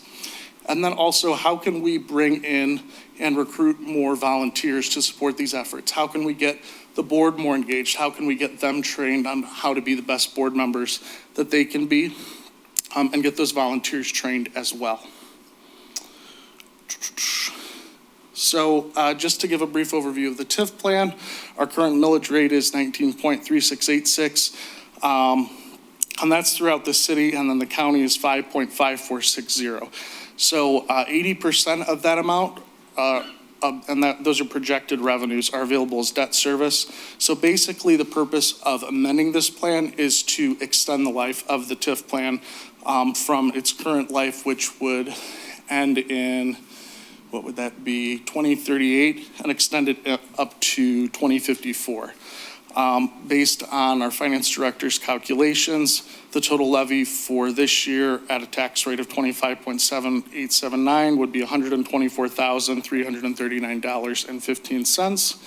And this also ties into our broader goal of developing Civic Point and reimagining the streetscape design. So replacing some of those older lights, bringing in some perennial planting, some other things that I'll talk about a little bit later on in the presentation. And this is really the most significant series of projects that we've taken on in the district in over a decade. And these will be covered by a mix of the TIF revenue, grants, and other sources. So just another quick recap of what we accomplished last year: new native plants at the Children's Garden, and continued to fund over 20 hanging baskets. We held 4 summer concerts, bringing that back from prior to the pandemic. We joined the Michigan Downtown Association and actually did an Instagram takeover in August. So we highlighted local businesses. We talked about local history. It was a really great opportunity to tell people that maybe weren't as familiar with Eastpointe or hadn't been over here and checked in with us in a while, why we're such a proud city and the great things that we have to offer to outsiders as well as residents. We also, for the first time last year, funded 10 Holiday Light mini grants, and as I mentioned earlier, supported the city tree lighting. So, and the MDA has been a huge support throughout this process. Our board has gone through the first couple of online trainings that they have. So again, just making sure that we're equipping them to be the best board members that they can be and that they're aware of the best practices that are happening in other areas of the state so we can bring those best practices to Eastpointe. And this is just kind of by the numbers. I know we've talked a little bit about the RAP 2.0 grant from the MEDC. We are looking at around $40,000 that have been contributed to our sustainability fellow, John Krause's Bioretention Streetscape Initiative, or BSI, which will be the Green Stormwater Infrastructure Project we've been talking about on 9 Mile between Grove and Gratiot Avenue. So he's rallying the team on Thursday, and we're really excited to get the first phase of that project started. Talking about Councilman DeMonico's question of how we can capture some of that excess stormwater, this is one way. We talked about the holiday lights a little bit earlier and the summer concert series. We estimate that we had over 300 people attend across those 4 concerts. I know certainly the Shamrock Jazz Orchestra concert, we had close to, if not over 100 people. That one was really, really well attended. And varying attendance at the other ones, but we're promoting earlier and stronger than we did last year. So we're really optimistic that those numbers will be even higher this year. Through that concert series, we also had a concession stand that allowed nonprofits to work, and we split the profits with them 50-50. So $170 raised went back to those nonprofits that supported the concerts. Continuing to plant flowers, both annuals and perennials, and we have over 60 businesses in the DDA district, if you didn't know, and 9 amazing board members, including the new one that you just appointed recently, Cynthia Hood. She's really excited and is hitting the ground running, so we're really fortunate and grateful to have her on board. So some of the things we're working on in 2024, some of you may be aware that previously we had a facade improvement grant that businesses can apply for new signage, paint, anything that would make basically the exterior of their business beautiful. But we really wanted to expand that. Other DDA districts have grants for public art, for lighting, for security. So we took a look at that really critically, saw what some other cities were doing, and retooled that. And really the only restriction that the DDA was very specific about not including was any sort of internal improvements to the property. But just about everything else, we really beefed that up. We didn't have as many applicants last year, so again, trying to hit the ground running, get out and talk to these businesses and encouraging them to apply, especially because there's even more opportunities to support their business through the updated program. We have 7 concerts, 2 of which Ms. Walton mentioned, and those would not be possible, as we talked about earlier, without partnerships with the library, with RARE, the Gratiot Cruise, and then all of the amazing funders, including Priority Waste, the Friends of the Library, Detroit Furnace, just to name a few. So really grateful for those partners to help us put on those concerts, as well as the sponsors to make sure that we can pay the artists to come and play for us. I think the other things I've kind of talked about a little bit, we dedicated additional funding for perennial plants. We love the hanging baskets, but as we go through and update things, we may not actually have the hangers for those. And we like perennials because they come back every year. Yeah, we have to split them every 3 years, but they're a little bit better for the environment. The pollinators like them, so we think, and I see Councilmember Pachadlik shaking her head, so we're gonna go for the more native plantings moving forward. Big Boy site development we already talked about, and again, this is amending our development and TIF plan for the first time in over 15 years, so it's really, really exciting. Future projects, the Civic Point Community Gathering Space, really creating a vibrant community space within the heart of the DDA behind the library. We're actively working on fundraising for the match sources, and so I think we'll be able to layer that up.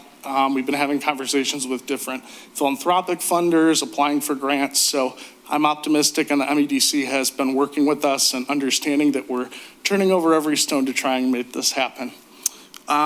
2 projects, one of them that, well, actually both of them really tie into what we're talking about.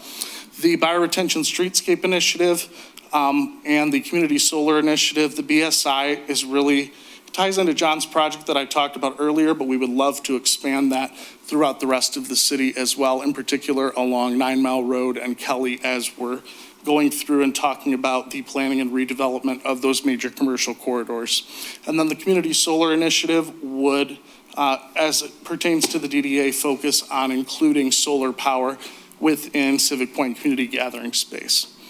Streetscape improvements right now are largely focused on the Gratiot water main replacement. So, that's kind of like an overview of some of the different future projects that we have. Talked about the trainings a little bit, expanding the summer concert series, and just attracting new businesses and development. And so I tried to cover a lot in a short period of time. If you have any specific questions about the development plan, happy to take those. The streetscape plan, what was included in the actual development and TIF plan, the 4 graphics. One of them is focused on the Gratiot water main project that was developed by Courtney Sturgis, who's a senior urban designer with AEW. And the other plans were developed by our city engineer and focus on Civic Point, both the actual project behind the library and then some of those larger streetscape improvement elements.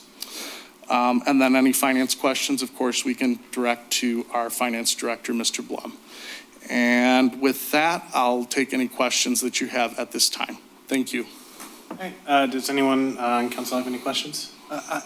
Yeah, you mentioned something about the businesses within the DDA, about if there's repairs or something to do, you would try to notify the owner. Is that kind of what you said? Okay, I have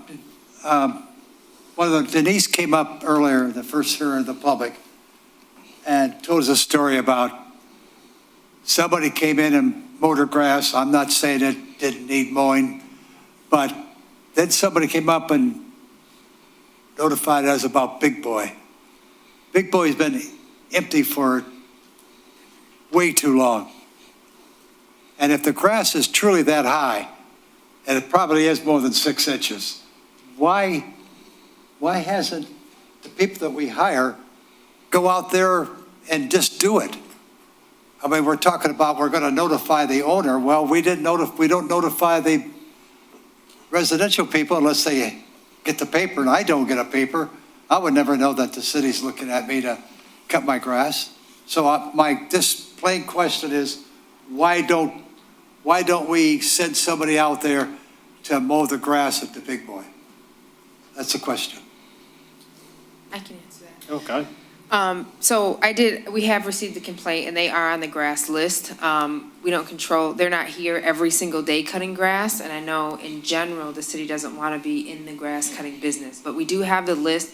It's a very hard thing to keep up on. I mean, the bills that we receive and the amount of grass cutting that they are handling on a daily basis is pretty amazing. In terms of, just the amount of grass that is not being cut in Eastpointe. And it's not just residential properties, it's also commercial properties. And so there are certain days that they go out to cut commercial properties and they work around, like I mentioned, clockwise on residential properties. And so it is something that we're working on with them, but they also have contracts with other communities that they cut on a regular basis. So the code enforcement cutting, they come in once or twice a week and do as much as they can during that week. But the amount of properties that they're cutting, it does take time to get to every single property that needs grass cutting in the city of Eastpointe. Wow. Okay, I'm just going to ask a safe question now. Is a Big Boy on the list? Yes. And how long has it been on the list? You may not be able to answer that right now, but I'd like to know how long has a Big Boy been on the list?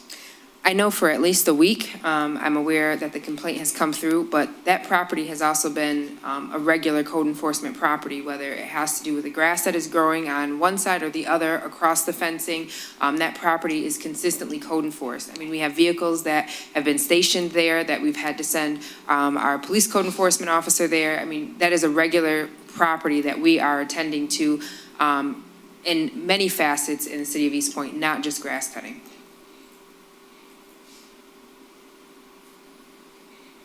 That's it. Yeah.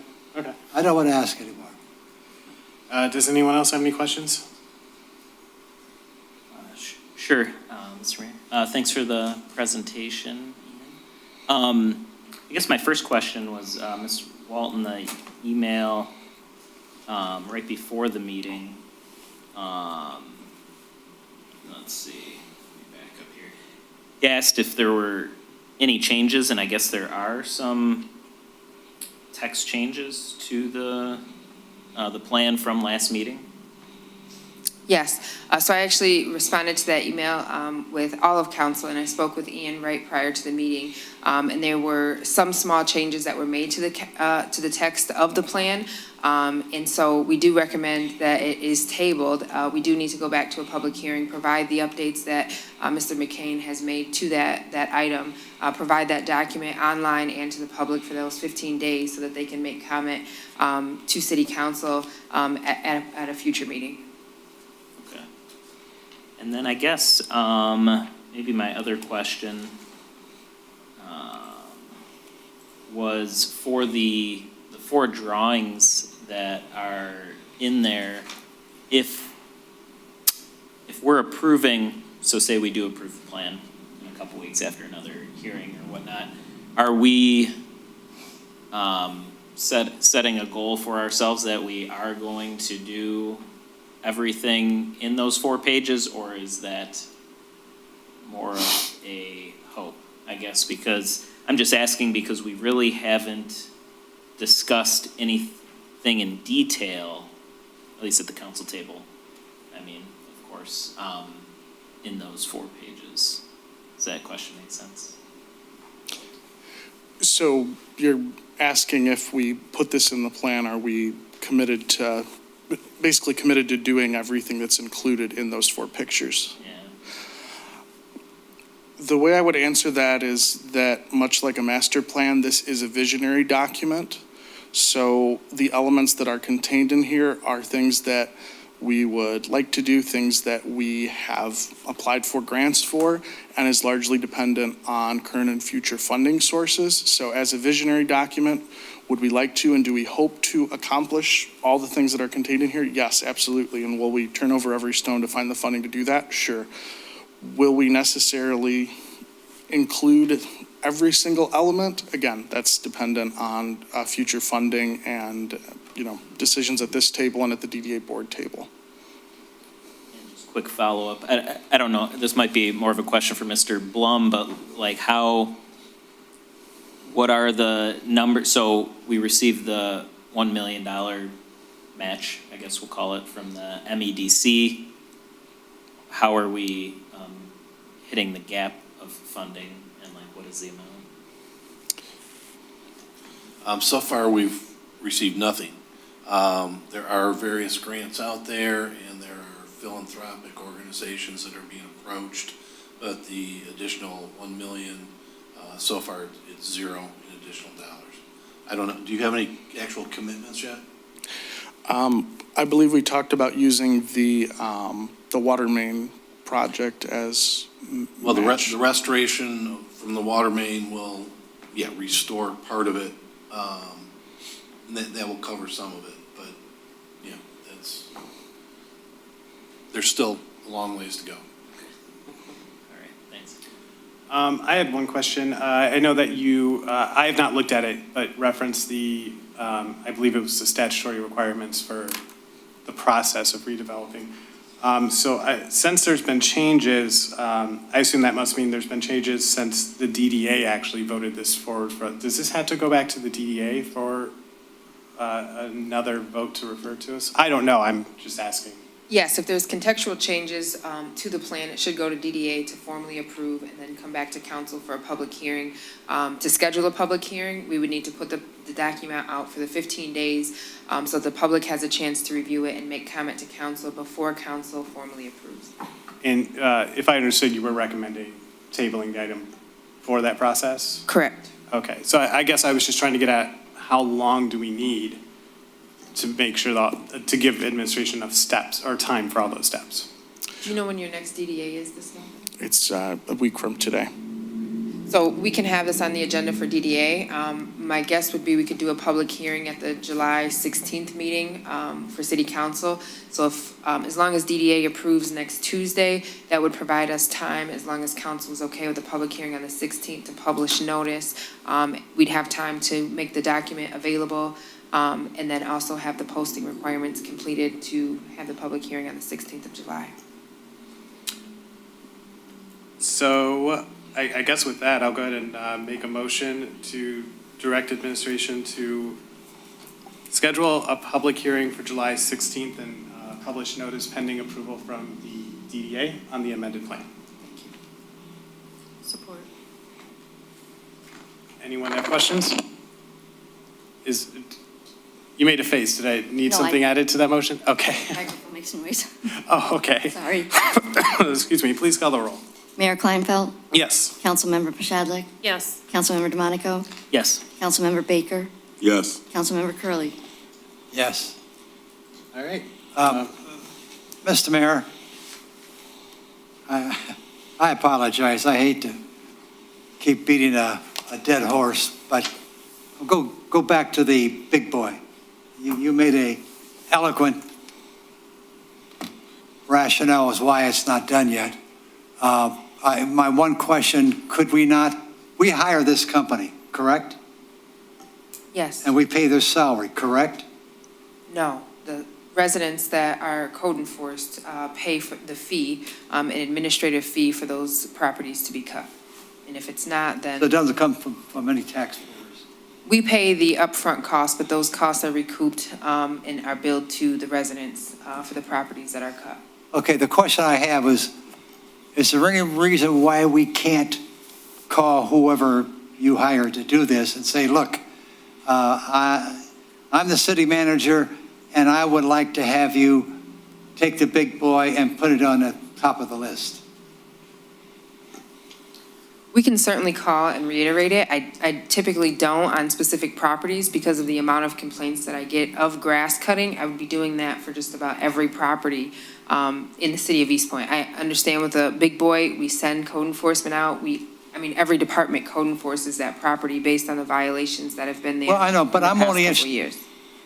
I'm only interested in the grass. I'm not interested in semi-trucks parking in their driveway. Right now, we're speaking about the grass. So I don't want to hear any more about cars parked in their driveway, our parking lot.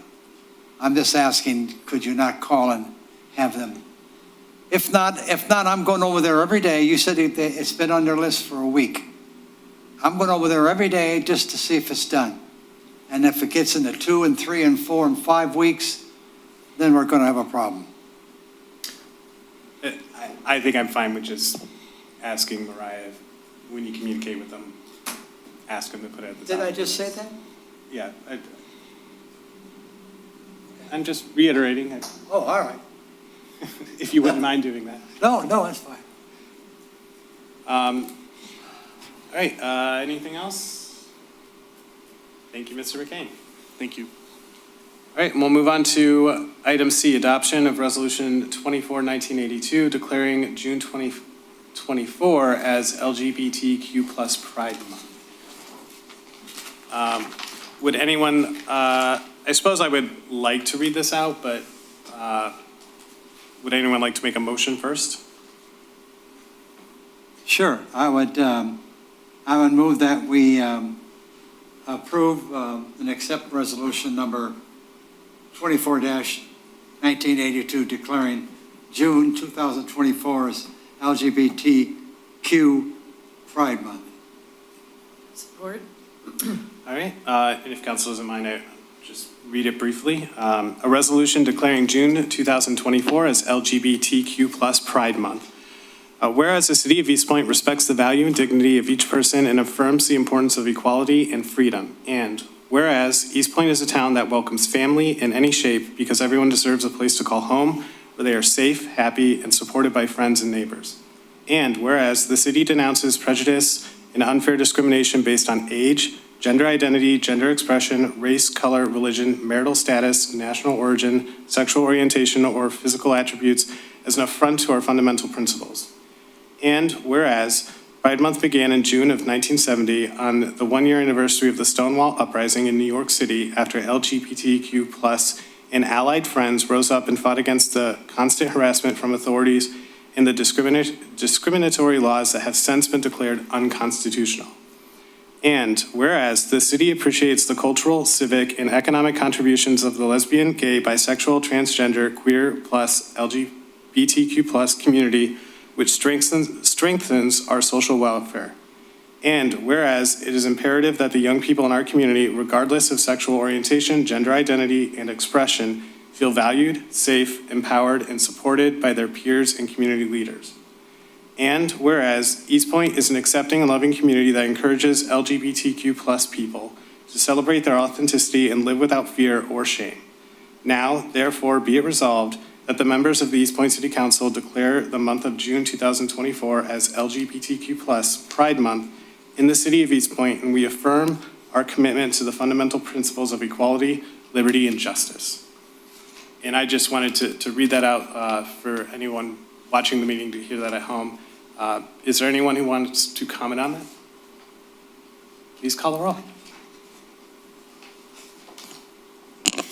Councilmember Curley, Yes. Councilmember Pashadlik, Yes. Mayor Kleinfeld, Yes. Councilmember Baker, No. Councilmember DeMonico. Yes. Moving on to item D, renewal of workers' compensation third-party administrative services. Would anyone like to make a motion? I would move that we approve the renewal of workers' compensation third-party administration services with the Michigan Municipal League at a net cost of $221,948 for the period July 1st, 2024 to June 30th, 2025. Second. All right, any questions? Please call the roll. Councilmember Pashadlik, Yes. Councilmember DeMonico, Yes. Councilmember Baker, Yes. Councilmember Curley. Yes. Mayor Kleinfeld. Yes. Moving on to item E, approve the road safety audit agreement between SEMCOG and the city of Eastpointe. Mr. Mayor, I would move to approve the road safety audit agreement between SIMCOG and the city of Eastpointe. Second. All right, any questions on this one? Please call the roll. Councilmember Curley. Yes. Councilmember DeMonico, Yes. Councilmember Baker, Yes. Mayor Kleinfeld, Yes. Councilmember Pashadlik. Yes. Moving on to item F, discussion on the 9 Mile Phase 3 design. I guess, would anyone like to open this discussion up? I mean, I can if. So regarding the Phase 3 design, I know that designs haven't been completed for this phase. I know that it was discussed years ago. We went through a big conversation on Phase 2. For Phase 3, I would like to direct administration to do a number of things in conjunction with AEW, which is explore a conceptual design for a 3-lane design reduction from Schroeder to Kelly. And in that vein, also direct AEW to work with administration to do any studies that would be needed for a scope change that includes that. And direct AEW to have contacts and meetings with FAC, SEMCOG, MDOT, the Federal Highway Administration, and I don't think I'm forgetting any other agencies. I think those are the main players. That's what I would be seeking to have council direct administration do tonight. Was there, one question, was there a specific reason for Schroeder? No, just. I thought because of the light at that intersection, that might be a good area to create a transitional space there.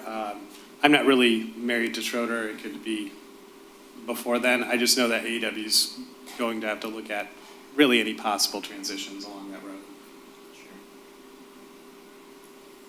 So you're suggesting a 3-lane highway, you have a 5-lane highway from Gratiot to Schroeder, and then your desire would be to shrink the highway down to 3 lanes or 2 lanes from Schroeder to Kelly. Is that pretty much it?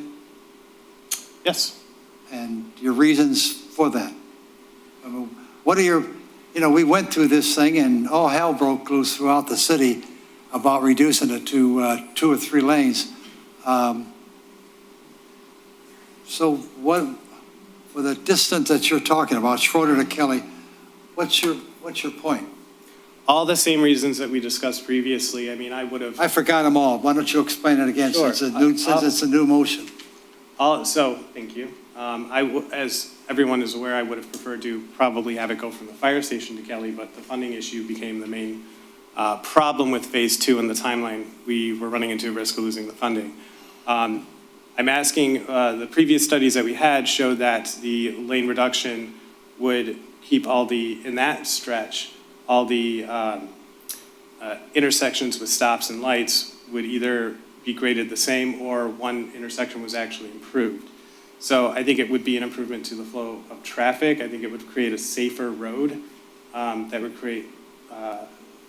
would slow down traffic in those areas. I know that we sat through some lengthy hearings where we heard about all the really horror stories of people who are afraid to turn left onto 9 Mile because it's too fast. They get stuck behind lights. There's a lot of accidents or people speeding to and from 9 Mile onto their side streets. I think it would be a safer design, slowing down the traffic in that area. And then I also think it would also bolster some of the, provide for more parking and bolster some of the ability to get some businesses in because we have a significant amount of vacant lots, properties along 9 Mile, which I think is unacceptable for our main corridor. I know in phase 2 from Gratiot to Tuscany, I think we had 15 registered buildings vacant, and that's just really for what's supposed to be our kind of lifeblood or main thoroughfare. I think that's unacceptable. So I think we have to really do something to try and tackle those issues. So you're suggesting that with the amount of traffic, what was the amount? Nobody from AEW. The amount of traffic, 22,000? Is that right? 22,000 cars using 9 Mile Road per day? That reducing from Schroeder to Kelly to 3 lanes would still be able to handle 22,000 cars? Well, that's where our study showed in the other stretch of it. So that's why part of what I want to do is ask for a new study to be done so that we can get updated information. So how long do you think are you going to be satisfied with a new study? 6 months, a year, 30 days, what? Well, you said you wanted a new study, right? Yeah. What type of a timeline were you thinking about? Well, I mean, I would assume we would ask AEW how long it would take to complete and really just get started immediately. I don't see any reason to wait on having that done. The last one we had was from 2022? Yeah, 2021, I believe, is when we did the first one. That was when this idea, we first talked briefly about it at the city council table. We did approve the traffic study at that time. Of course, we didn't move forward with the 3-lane idea, but we did do the traffic study. I think it turned around pretty quickly. I think it was like they can do it in a month or 2 or something, I thought. I don't recall it taking a long time. They don't monitor the traffic all year long or anything like that. They do, various intervals and I don't know, exactly, Mr. Kern or someone from AEW could give us more details on that, but I think it's a pretty quick process. There was one additional thing, actually, I forgot to mention, is in addition to what I would be asking to direct administration, also asking for a timeline to be put together so that we don't run into the same issues with funding or any surprises like we did with phase 2. Mr. Mayor? Sure. Councilman Curley, can I ask you why you wouldn't want to make this change? Well, for one thing, I don't think that changing it, this small area from Schroeder to Kelly would be able to handle the amount of traffic that we have on 9 Mile Road, Cardi. I just don't think it'll work. And there's rumor going around town, and I don't know if you guys are proponents of it, but making a roundabout, is that what they call roundabout? Roundabout on Kelly and Schroeder. Would that negate that now? Would that No, be, would that leave your mind then, if you're one of the proponents of that if you're going to switch that to 3 lanes, that in fact it would be better to have a roundabout? So Schroeder and Kelly? I asked AEW about that. My understanding is that Schroeder might be a difficult location because of the amount of space there. But I would be interested in finding out if Kelly was a good location. We have a lot of, one, it's one mechanism for changing the amount of lanes, but 2, it could tie into designs as we're going forward, working on a potential plan for Kelly, and it would eliminate some of the traffic. The way that intersection's designed, we have a turnaround on Kelly. Anyone making a left turn heading east or west on 9 Mile essentially has to go through that intersection twice, and it makes for a smoother transition where the cars don't essentially have to do a turnaround, get stuck in there, because the traffic at that location is not so heavy that a light might not be necessary. I think that's the whole part of the idea for study. You said something about earlier when you started your proposal about people were afraid to turn on 9 Mile Road. I think that might have been your words. You used the word afraid, though. Can you go back into that and explain it? Well, we had, first of all, how do you know people are afraid? Did you stop the traffic and ask them? No, they came to our meeting and said that. And how many were that, 2 or 3? I don't remember the exact number, but there was some people who said they were afraid when making a left turn onto 9 Mile because of the speeding traffic. And then there were several others that mentioned that they get caught waiting because you have to wait for a large enough gap to make a left turn.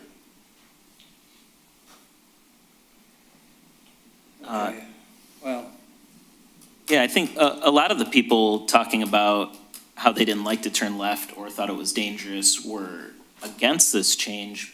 But I tried to bring this forward because I think it makes it safer for everybody, right? We want things as safe as possible on all of our roads. Actually, I guess we just approved, road safety audit for 10 Mile. And, we want to make sure 9 Mile is safe. And if you've got less lanes to turn against, it's going to be easier, or it's going to be safer. And the traffic study we've done is going to show, because I think, a lot of people think, and I would have thought this before reading anything about how traffic works, that you'd have like a parking lot after getting rid of, 2 lanes, and it'd be stuck and you'd never be able to turn left. But that's not what the traffic study shows. The flow is going to be about the same. So, if the light just turned green at Schroeder and you're trying to turn left over towards that way, you might have to wait a minute for the traffic to go through, but then you'll be able to turn just like you're able to now. You might have to wait 30 seconds or something, or I know at certain side streets, it seems like it's a little longer than others, but it should be about the same. So if we can make it safer and traffic flows about the same, and then it's safer, especially for people walking right now. I think that's especially not safe. At least that's why, some main reasons why I, want to go forward. Do you know how many, with a plan like this. You say make it safer for people to walk on 9 Mile Road.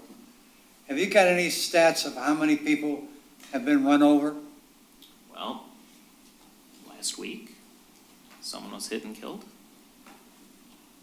So you're talking about one? You don't know. You haven't gotten those figures from the fire department or police department. How many people in the last 12 months have been run over? That a car hopped the curb and ran a person over that was walking on 9 Mile Road? I don't have that specific number. Then we can't use that as a rationale, then, can we?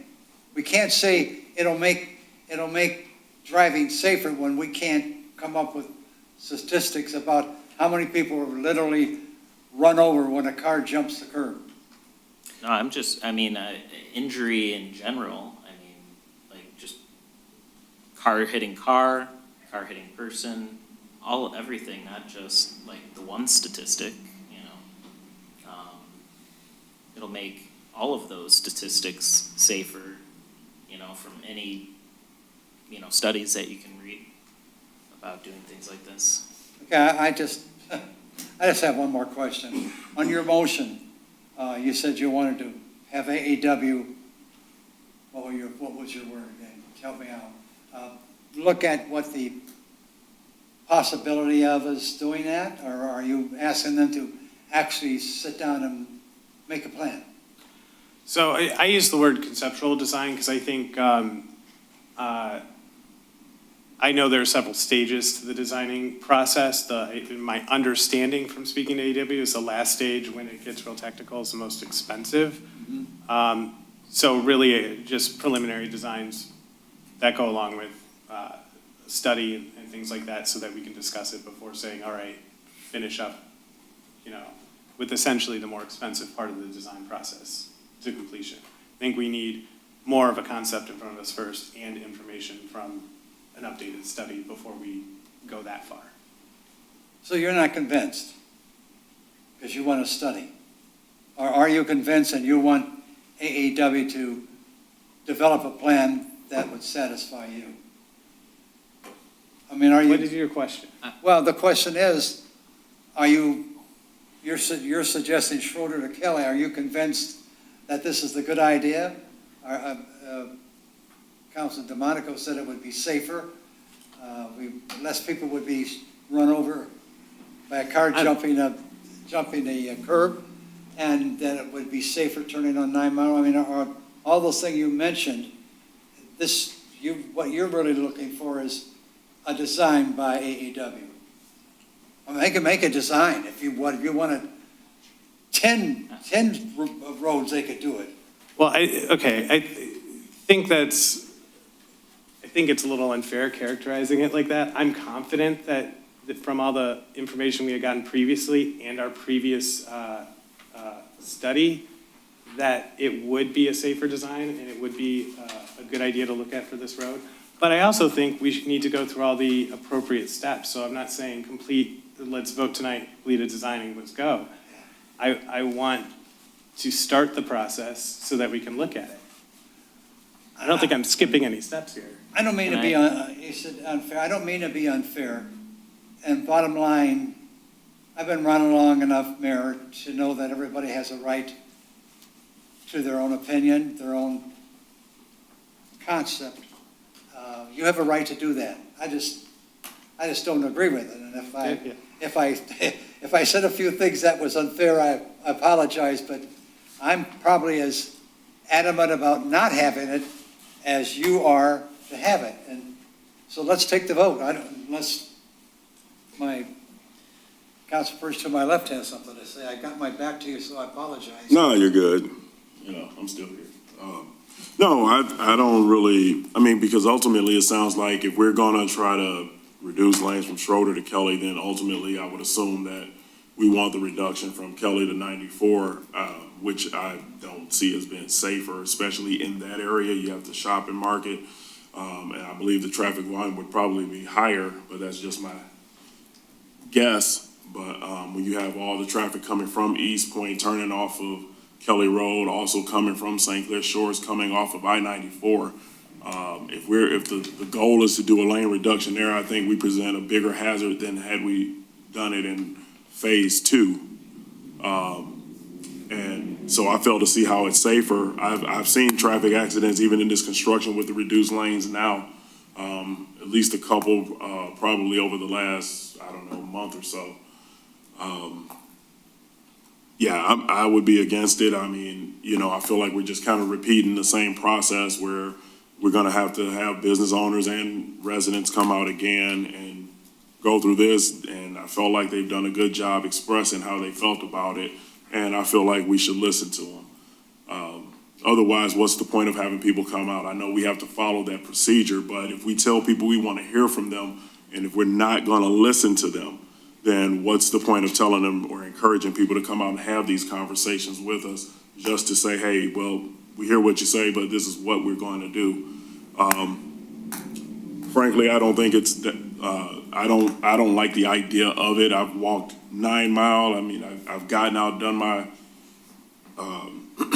cardio walking from darn near Gratiot to Kelly and all around. I've never felt unsafe, not a single time walking down 9 Mile Road. I look both ways before crossing the streets. I try to use the appropriate places to cross. And I do what I can to try to be a proponent of my own safety while I'm out there. When driving, I try to be alert and pay attention to pedestrians like I'm supposed to, like we all learned in driver's training. We look. We can't drive down 9 Mile at 70 miles an hour and promote safety.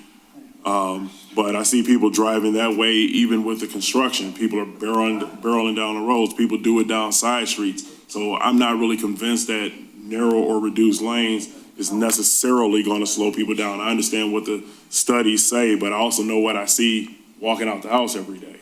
But frankly, we've heard from residents over the back in the month when we did the public hearing, they didn't want it, and I felt like that spoke volumes, and I feel like we're backtracking by saying, well, let's try to see if we can do it, and especially as we get closer to 94, I think that promotes an even bigger hazard. But that's my 2 cents. Anyone else? My last comment, Mr. Mayor, I guess I'm glad I didn't throw away my sign that says 5, not 2. So I guess I'll have to put that back up if this passes. Fair enough. Yeah. Any other comments? Putting my 3 greater than 5 sign up, Councilman Curley. Okay, I'm done. Just one comment. I actually don't think we should do, I think after Kelly, it should remain 5 lanes. We haven't gotten to that point, but my opinion on that, which is why I was suggesting stopping it at Kelly. I didn't technically make a motion. I guess I'll turn that into a motion. Directing administration to work with AEW on a conceptual design for 3 lanes shorter to Kelly. Engage in the studies that would be necessary for that scope change.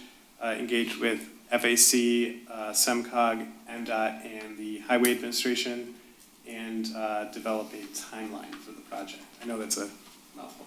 Oh, Mayor, I'm sorry, I apologize. I do have one question. Sure. Is this study going to be done during the phase of construction, or is this just beyond the construction? Like, I guess to try to get an understanding of, like, are we just doing that stretch Schroeder to Kelly, like a study right in that parameter, or like kind of where is it starting and stopping? Just so I can understand. I think I would have to defer to AEW because I don't know for scope changes. I don't know if they need to do like all the way from Gratiot to 94. I'm not sure what would be required for that. Right. So I think just sort of a blanket direction to Okay. studies. I mean, I would more information to me would be beneficial than less, but. Yeah, and I guess I asked because, construction may impact accuracy for when that construction is gone. Oh, Ms. Walton, maybe.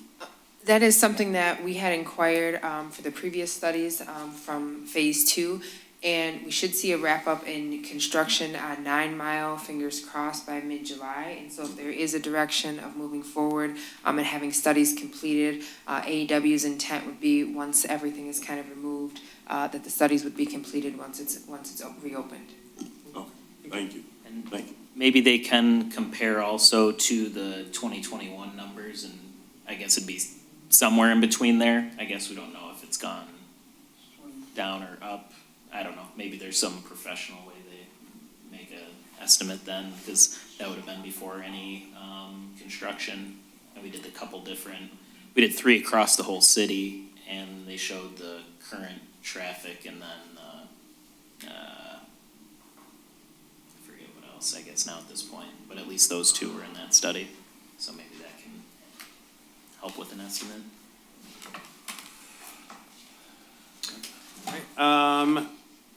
There wasn't support, so I will renew my motion. I'll support the lengthy motion you made. All right, thank you. Did administration get the whole motion? I'm just checking because it was kind of long. I did, yes. Okay. Is there any other discussion? Please call the roll. Yes. Mayor Kleinfeld, Yes. Councilmember DeMonico, Yes. Councilmember Curley, No. Councilmember Shadlick, Yes. Councilmember Baker. No. All right, moving on to, well, item G, designate a council member to prepare and present the city attorney and manager evaluation. I don't know that we need to vote on this. I think we just needed to agree on who might run it. I agree on Councilman DeMonico. Okay. You want just a consensus then, not a motion? Yeah, I don't think we need a motion. I consensus that Councilman DeMonico would do that. Do you want to do it? What does it entail, is what I'm curious. Just distributing ahead of the meeting the Like the evaluation questionnaire. form? Yeah, the Okay. questionnaire, and then during the meeting, just making sure the responses are, when we go into closed session, assuming that one is requested, which normally one is, just making sure that the responses are recorded and then collected in the final document that goes into, that's approved for the HRI.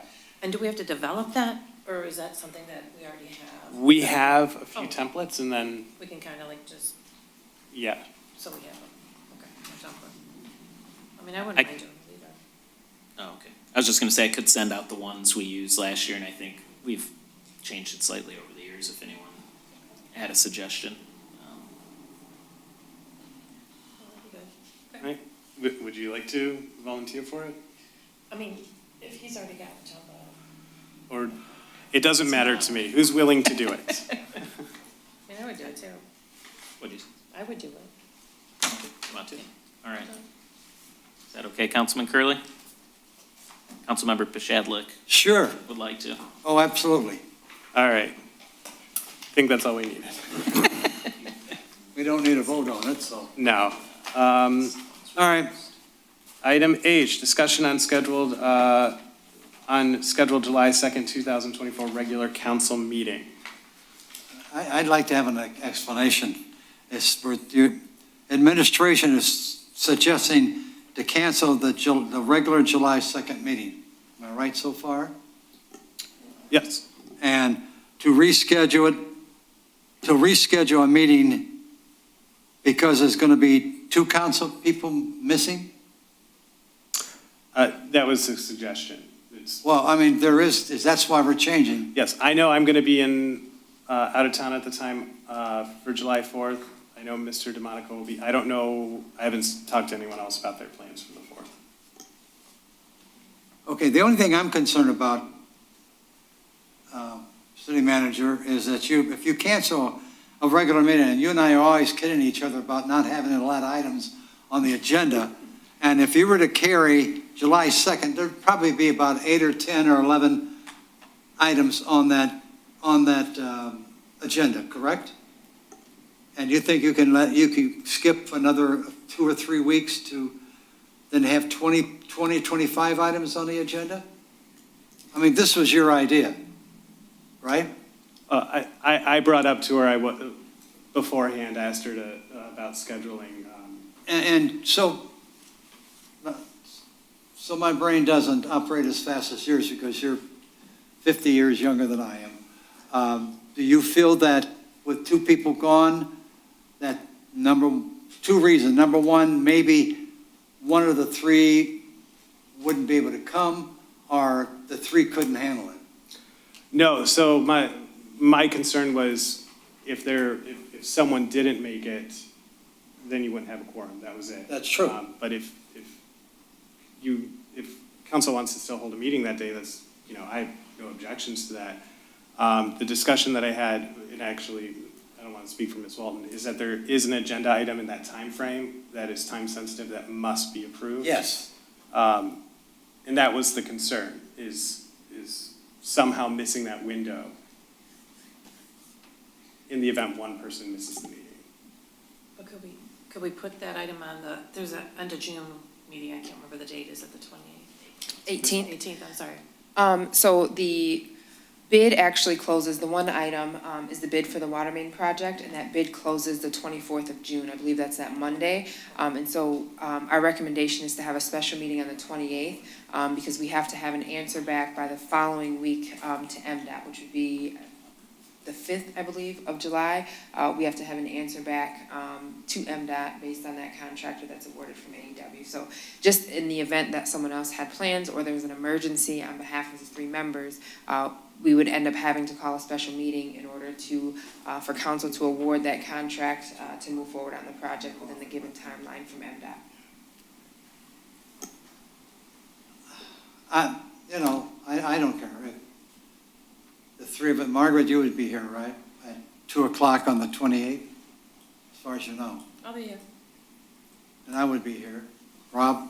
I would ask to push it to 2:30, just, Yeah, Rob got new hours. God bless him. It's fantastic.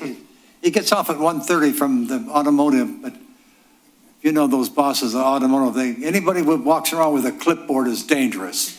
I always believe that. Oh, you got a clipboard, you must be a big shot, huh? Can we make that at 2:30 instead of 2?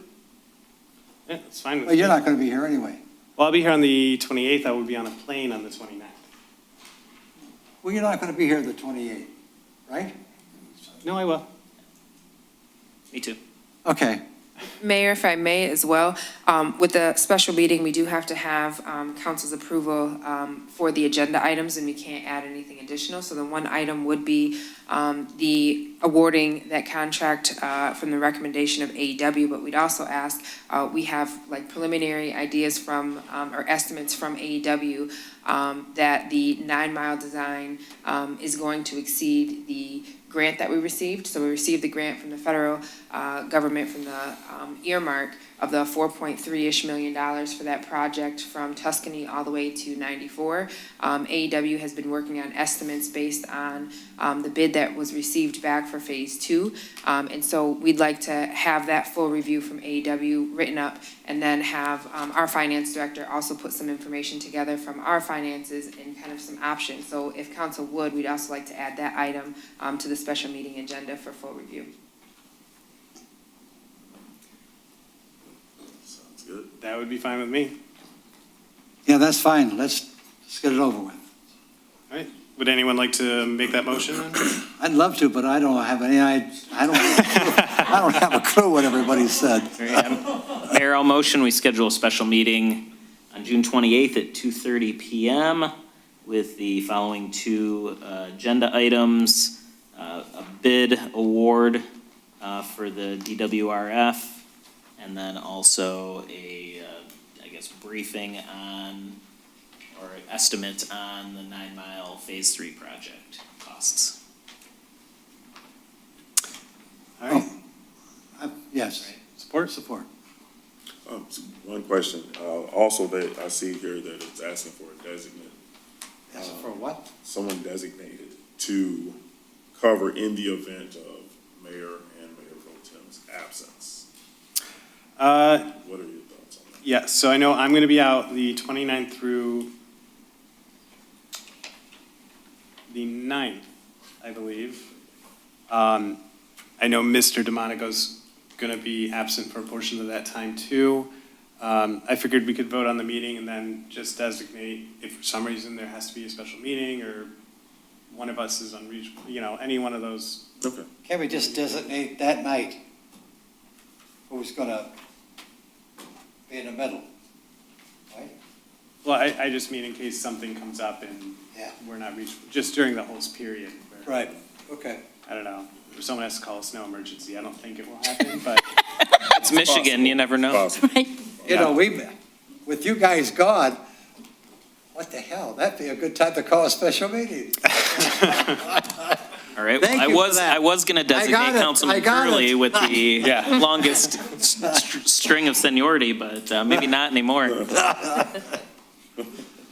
All right. So how about we vote on just scheduling the special meeting first and then tackle that? No, I got that. I was just making sure we Yeah.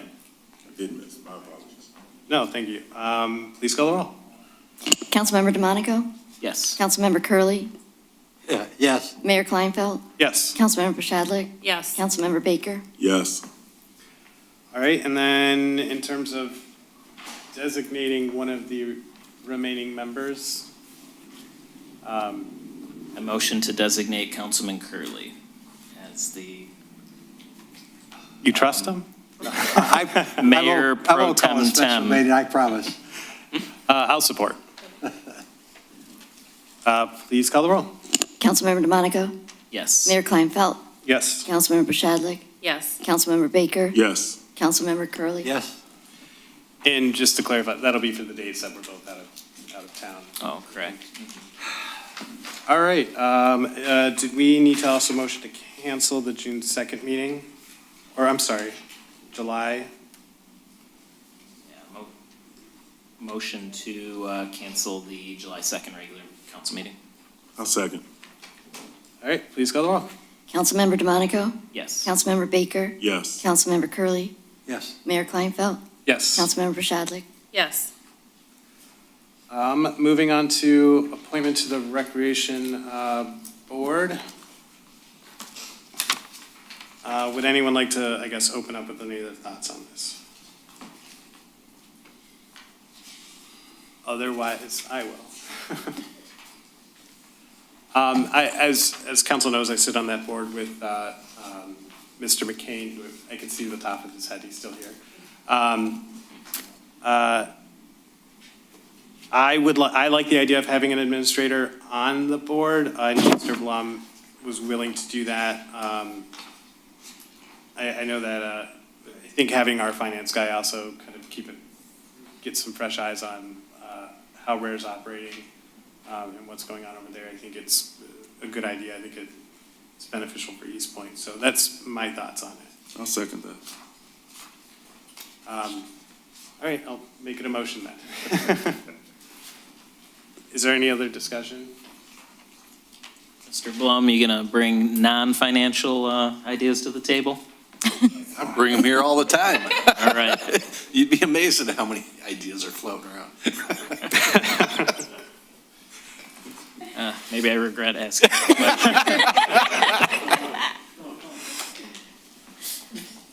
All right, any other questions? Yeah, financial only now. Please call the roll. Mayor Kleinfeld, Yes. Councilmember Baker, Yes. Councilmember Curley. Yes. Councilmember DeMonico, Yes. Councilmember Shadlick. Yes. All right, item J, approval for the city council to attend the MML convention. Would anyone like to make a motion? Well, if the motion, it just says to approve, then you put all the people's names in there. Right? Is that how you do it? Yeah, I think are we, Ms. Walton, you're looking for actual names ahead of time this time because of registration maybe filling out?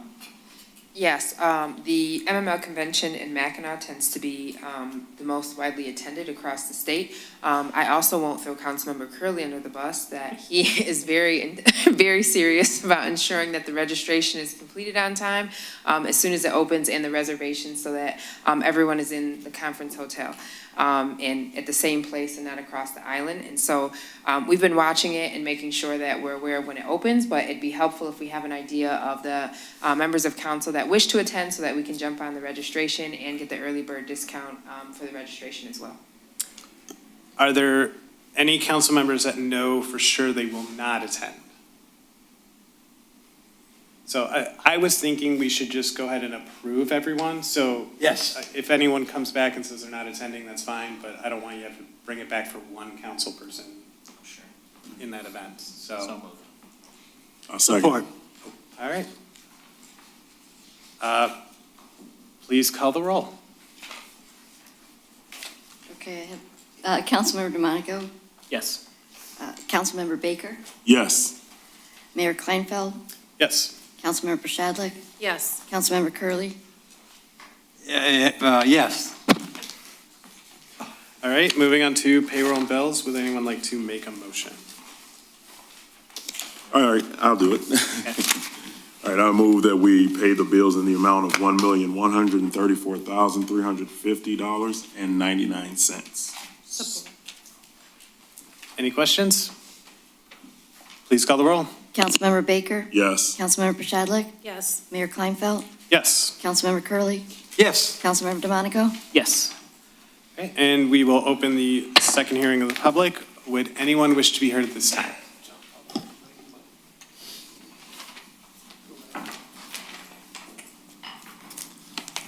Hello, most of you know me. I'm Frank Fozzi, owner of properties 539 to 17605 9 Mile. I was vacillating on if I should speak, but I gotta say something. I want to thank you all for listening to me for the past year. I've been coming up here at most meetings. I know I haven't been coming for the past month, but I've spoken a lot and you know where I stand. I know that we both want what's best for, all of us want Eastpointe to thrive and to get ahead. And none of us want to see vacant buildings on 9 Mile or on any street in Eastpointe for that matter. I feel we're close to a resolution on my issue, and I hope that we can get this thing resolved. I really appreciate you having listened to me this past year. Thank you. Thank you.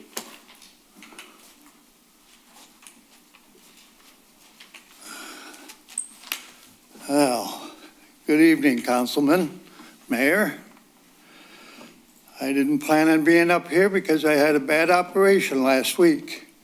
So I'm here. I couldn't believe what I was hearing. You want to take part of 9 Mile Road down to 3 lanes. How many times do you want to lose the fight, Mayor Cardy? You've lost it 4 times or 5 times now.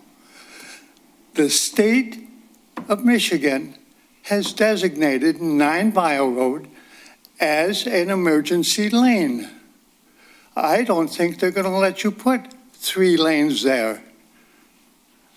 Number 2, you're going to cause major confusion for the people of Eastpointe.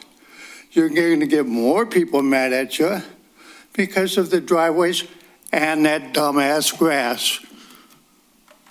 You screwed it up on the second one with the parking by wanting grass. That's a commercial district. Commercial district needs parking. It doesn't need grass. Grass can't spend money. Cars, commercial people can. In regards to your conversation for tonight, I'm very ashamed of you people. You didn't listen to the state.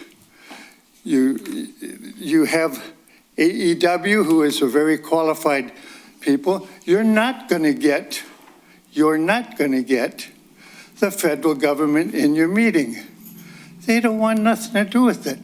They just give us the money so that you can allocate it for your jobs. The state highway department has a special department, and they're the ones that look at what you present. There's a whole sheet, and I told you, it's Form 1629. 23,000 cars don't qualify 3 lanes. 23 cars don't. An emergency road for I-94 doesn't qualify for 3 lanes. Please, please stop.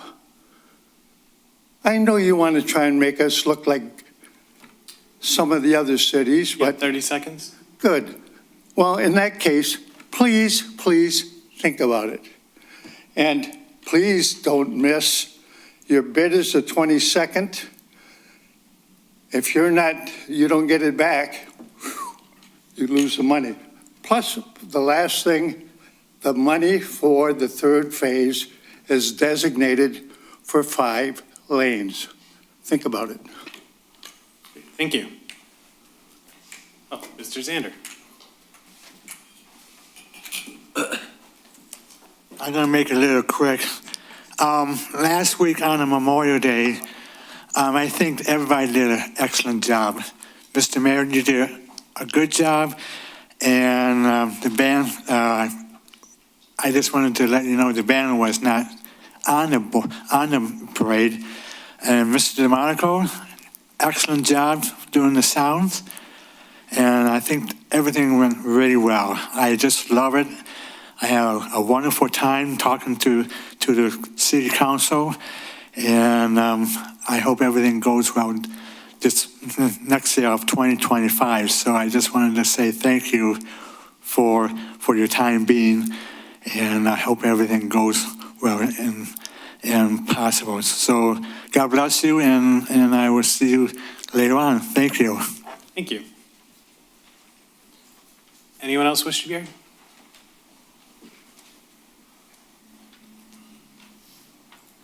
Adele Toma of Eastpointe. In regards to the resolution about the LGBTQ, that whole thing, I strongly disagree with you having a resolution for that. I strongly disagree with the whole premise. I don't believe it's council's job to agree to or disagree about someone's sexual preference. That should be a personal thing, and that should be kept private. I consider men and women women. I will not follow any woke kind of agenda where a man can dress as a woman and I'm going to call them women. That's never going to happen. And thank you, Mr. Baker, for voting against it. Second thing is I'd like to petition the city council to make lesser signatures for those people that are running for office. I believe it's too high, and it's become more like a popularity contest. It's big, you know. It just seems like you got to get all these signatures, and then you can discuss the issues that you have. I believe the merit should be on the issues, and if you don't have enough signatures, you know, begging people for signatures, I think the whole premise is just insanity. And, you know, you do have the power to lessen the signatures, and I hope you do, so that more people can run for office. I know someone at Five Guys Burgers and Fries, and a lady at 7-Eleven that tried to run for office. They didn't get a lot of signatures. They don't know a lot of people, and it just discourages them, and they don't want to do it again. And I just believe that everybody should have the opportunity to run for office and just lower the signatures. That's all. Last thing is for the people that want a solution regarding the Palestinian genocide, if you're looking at the two parties to help you, both those parties are owned by Israel, lock and barrel. You do have a third option. There's the Green Party, there's the Libertarian Party, there's the U.S. Taxpayer Party. Jill Stein, who's running for the Green Party presidency, she got arrested at the Palestinian. She's been arrested 3 times so far, protesting against the Israeli terrorism against Palestine. She has not taken any money from AIPAC. She's not taken any money from the military-industrial complex. She's not taken any money from Big Pharma. She's gotten arrested 3 times. She's a vegan, and she's for animal rights and against factory farming. So for those who want a solution and are sick and tired of these two-party Demo-Crips and Republicans that do not want anybody else to get into office, You have 30 seconds. then please, Eastpointe. I sat here 4 years ago and I begged you, do not vote for these two parties. And here I am again 4 years. Do not vote for these two parties. And I know I'll be back in 4 years saying again, do not vote for these two parties. Biden and Trump are owned by Israel, and they answer to the donor class. They don't answer to the people. Thank you very much. Thank you. Would anyone else wish to be heard? Seeing none, the second hearing of the public is closed, and we'll move on to mayor and council reports. Councilman DeMonico. Thanks, Mr. Mayor. First of all, congrats again to Sue Todd on retiring after 40 years with the city. That is super awesome. She had a ton of people at the library earlier to celebrate, and I joked it was the loudest I ever heard the library. And glad to see Candace Miller came out. Very good presentation. I kind of hope that video she showed us, well, and the video that she wasn't able to show us they're probably on the website. I'd like to probably share those myself, especially the one of the overflow into the lake, so that people really understand what actually happens. I know we all get the email here about how many gallons go into the lake, but just seeing a number in an email doesn't really do it. Seeing the video like that, is really appalling, and we should all be working as much as possible to fix that. And I think we are moving in the right direction, but I guess as she puts it, you eat an elephant one bite at a time. Congrats also to Kalia Monroe from the high school, Eastpointe High School. She's state champion Division II in shot put, and she beat her own personal record to win that. So that's super awesome. Yep, Dan, kind of surprised you didn't mention that a minute ago at the hearing of the public. And then also, this was wild. I was, Alyssa told me there was going to be a Youper on Wheel of Fortune, so I tuned in and I caught the very end. He made it to the final round, and then I didn't turn the TV off, and then I'm like texting her about it, that he made it to the final round. He was ironically missed the last one. It was finishing the blank. He knew that part. And the last word was job. So unfortunately, I couldn't come up with it either. I'm like, it's 3 letters. What is it? And then Pat Sajak had to, stick him with that. Like, oh, ironically, the last word's job. But then I didn't turn it off. And then, of course, Jeopardy comes on. And while I'm texting, I'm like, did it just say that this contestant's from Eastpointe, Michigan? And look up, there's Carol Ritchie, who lives in Eastpointe. Postal carrier, and I guess from looking at Facebook, quite a few people know her, was on Jeopardy last night. So if you missed it, try to find it and watch it. That was pretty cool. She was winning at the time that I had it on, but then she did end up not making it through the episode. But it was really cool to see someone from the city again on Jeopardy. And then, let's see, I guess I'm going to keep going on positive news here. The Memorial Day Parade, very successful. Thank you, Dan, for coming out. Thank you, everyone up here. Mostly everyone in the room for coming out. Thought it was very successful. We had about as many groups as we did last year. So hopefully 2025 again, we'll make that happen. And then make sure, I know Councilman Curley's going to mention, and as we've already have today, the cruise. Make sure you go June 13th through 15th, Thursday, Friday, Saturday. And happy Father's Day to that side of the room over there, Harvey, Rob, Randy. And then also my condolences to Jeff Lubeck's family. He of course, as many of you know, has been on many commissions and very involved in the community, knows history, history of ordinances and everything. And, I was liaison for the Planning Commission while he was on it. And, we've, went out socially after meetings and all that and known him for a long time. Very sad that he has passed away. So keep his wife Lois and family in your thoughts. And that's all I had, Mr. Mayor. Thank you. Councilman Baker. Yeah, I'm going to echo some of the same sentiments there. Congratulations to Oddfellows on their 100th year. It was great to learn the work that they do for the kids, and I always think that it's good. It makes me think of some other organizations that really cater and make things easy for families and children that are in need. So I always think that's awesome. Congratulations also to Sue Todd. I was able to make it over.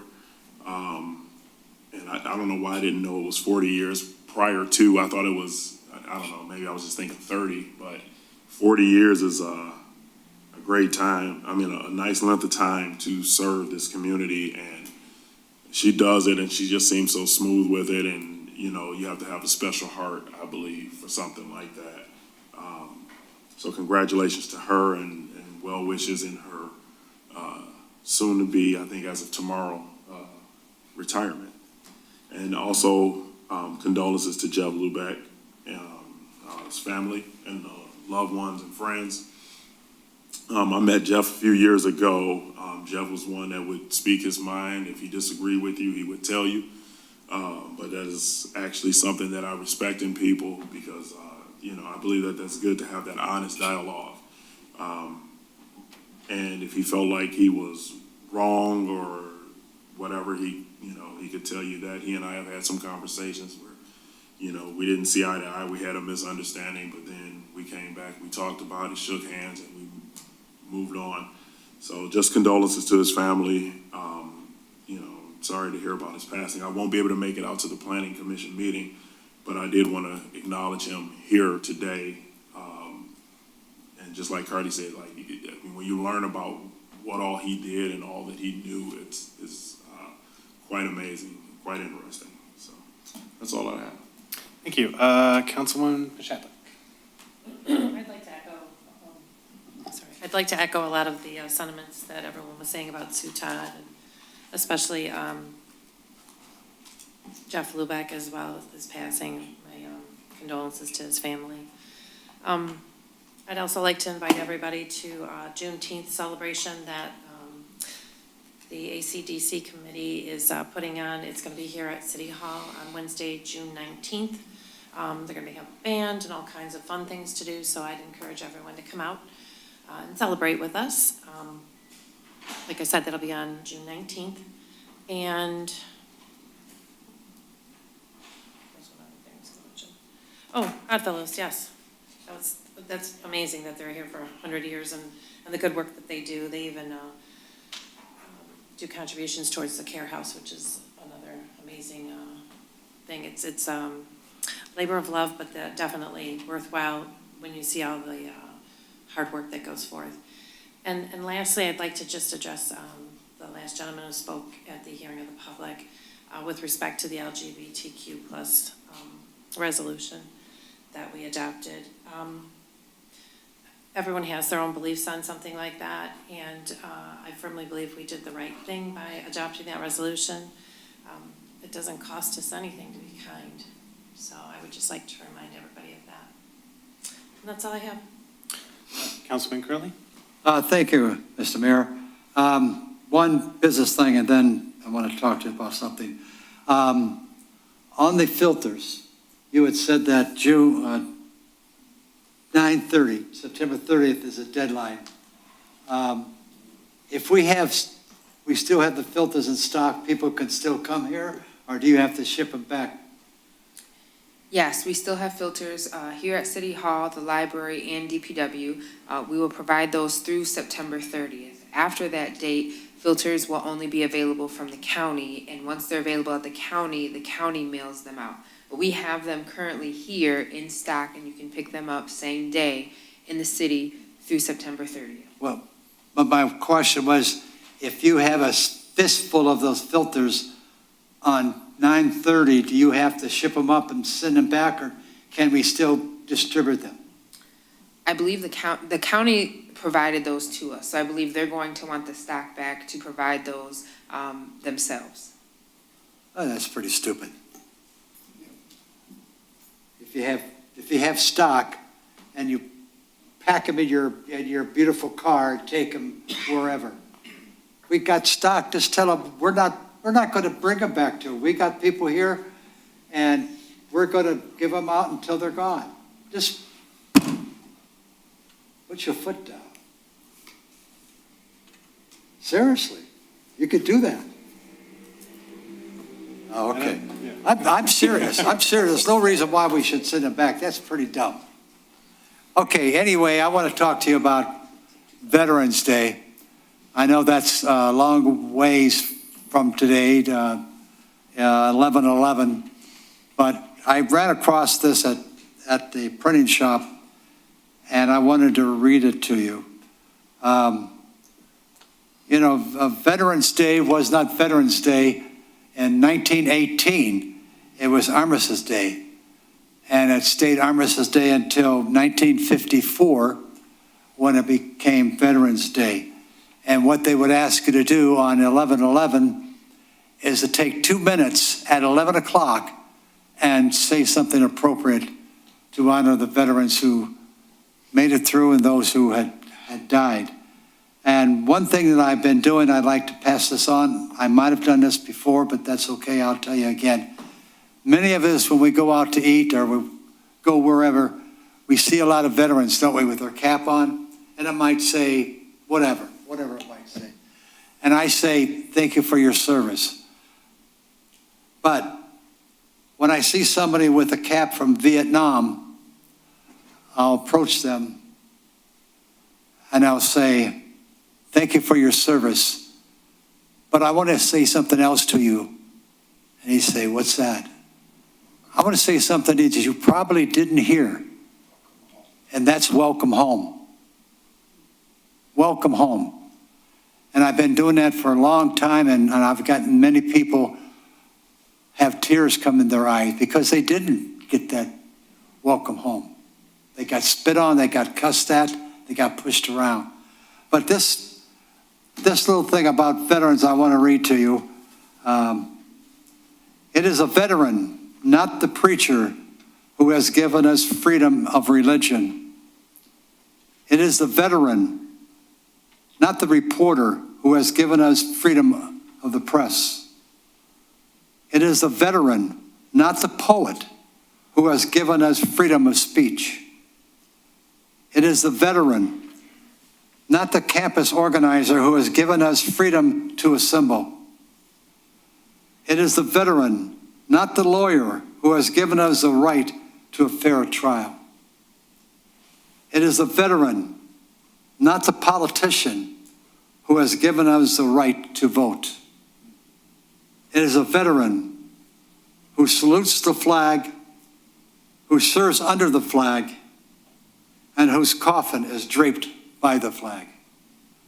God bless the veterans. Thank you, Mr. Mayor. Thank you.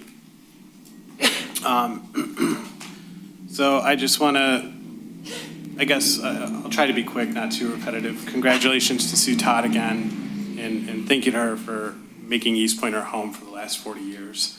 Welcome to John Myers onto our staff, into our code enforcement.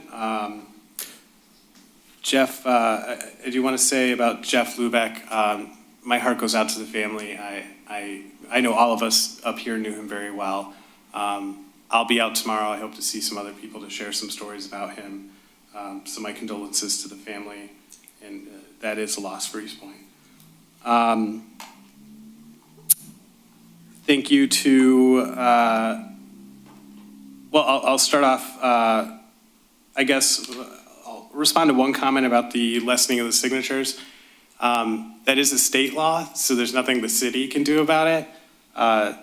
It's an odd law because only certain cities or cities of certain sizes have to get the 100 signatures, but most other levels don't have to do that, but something we can't change.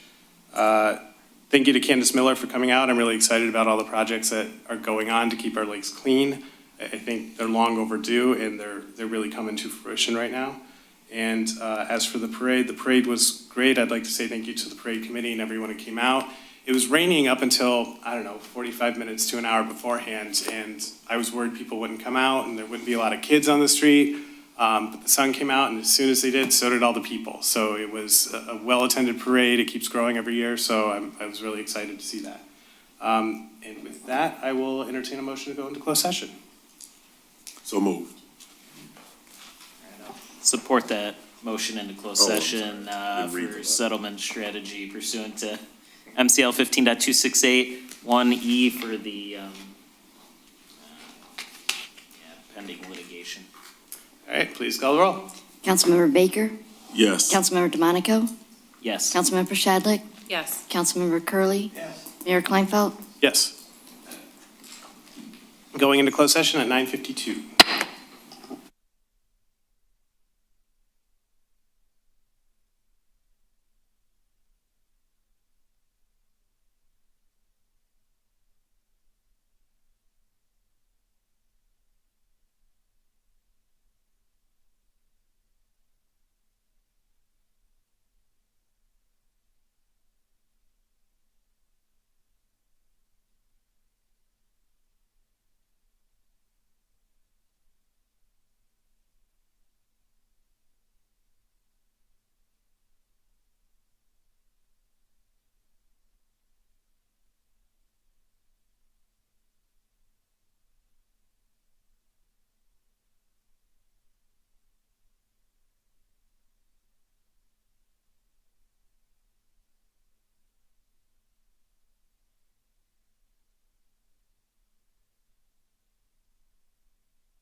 10:07. Can I get a motion?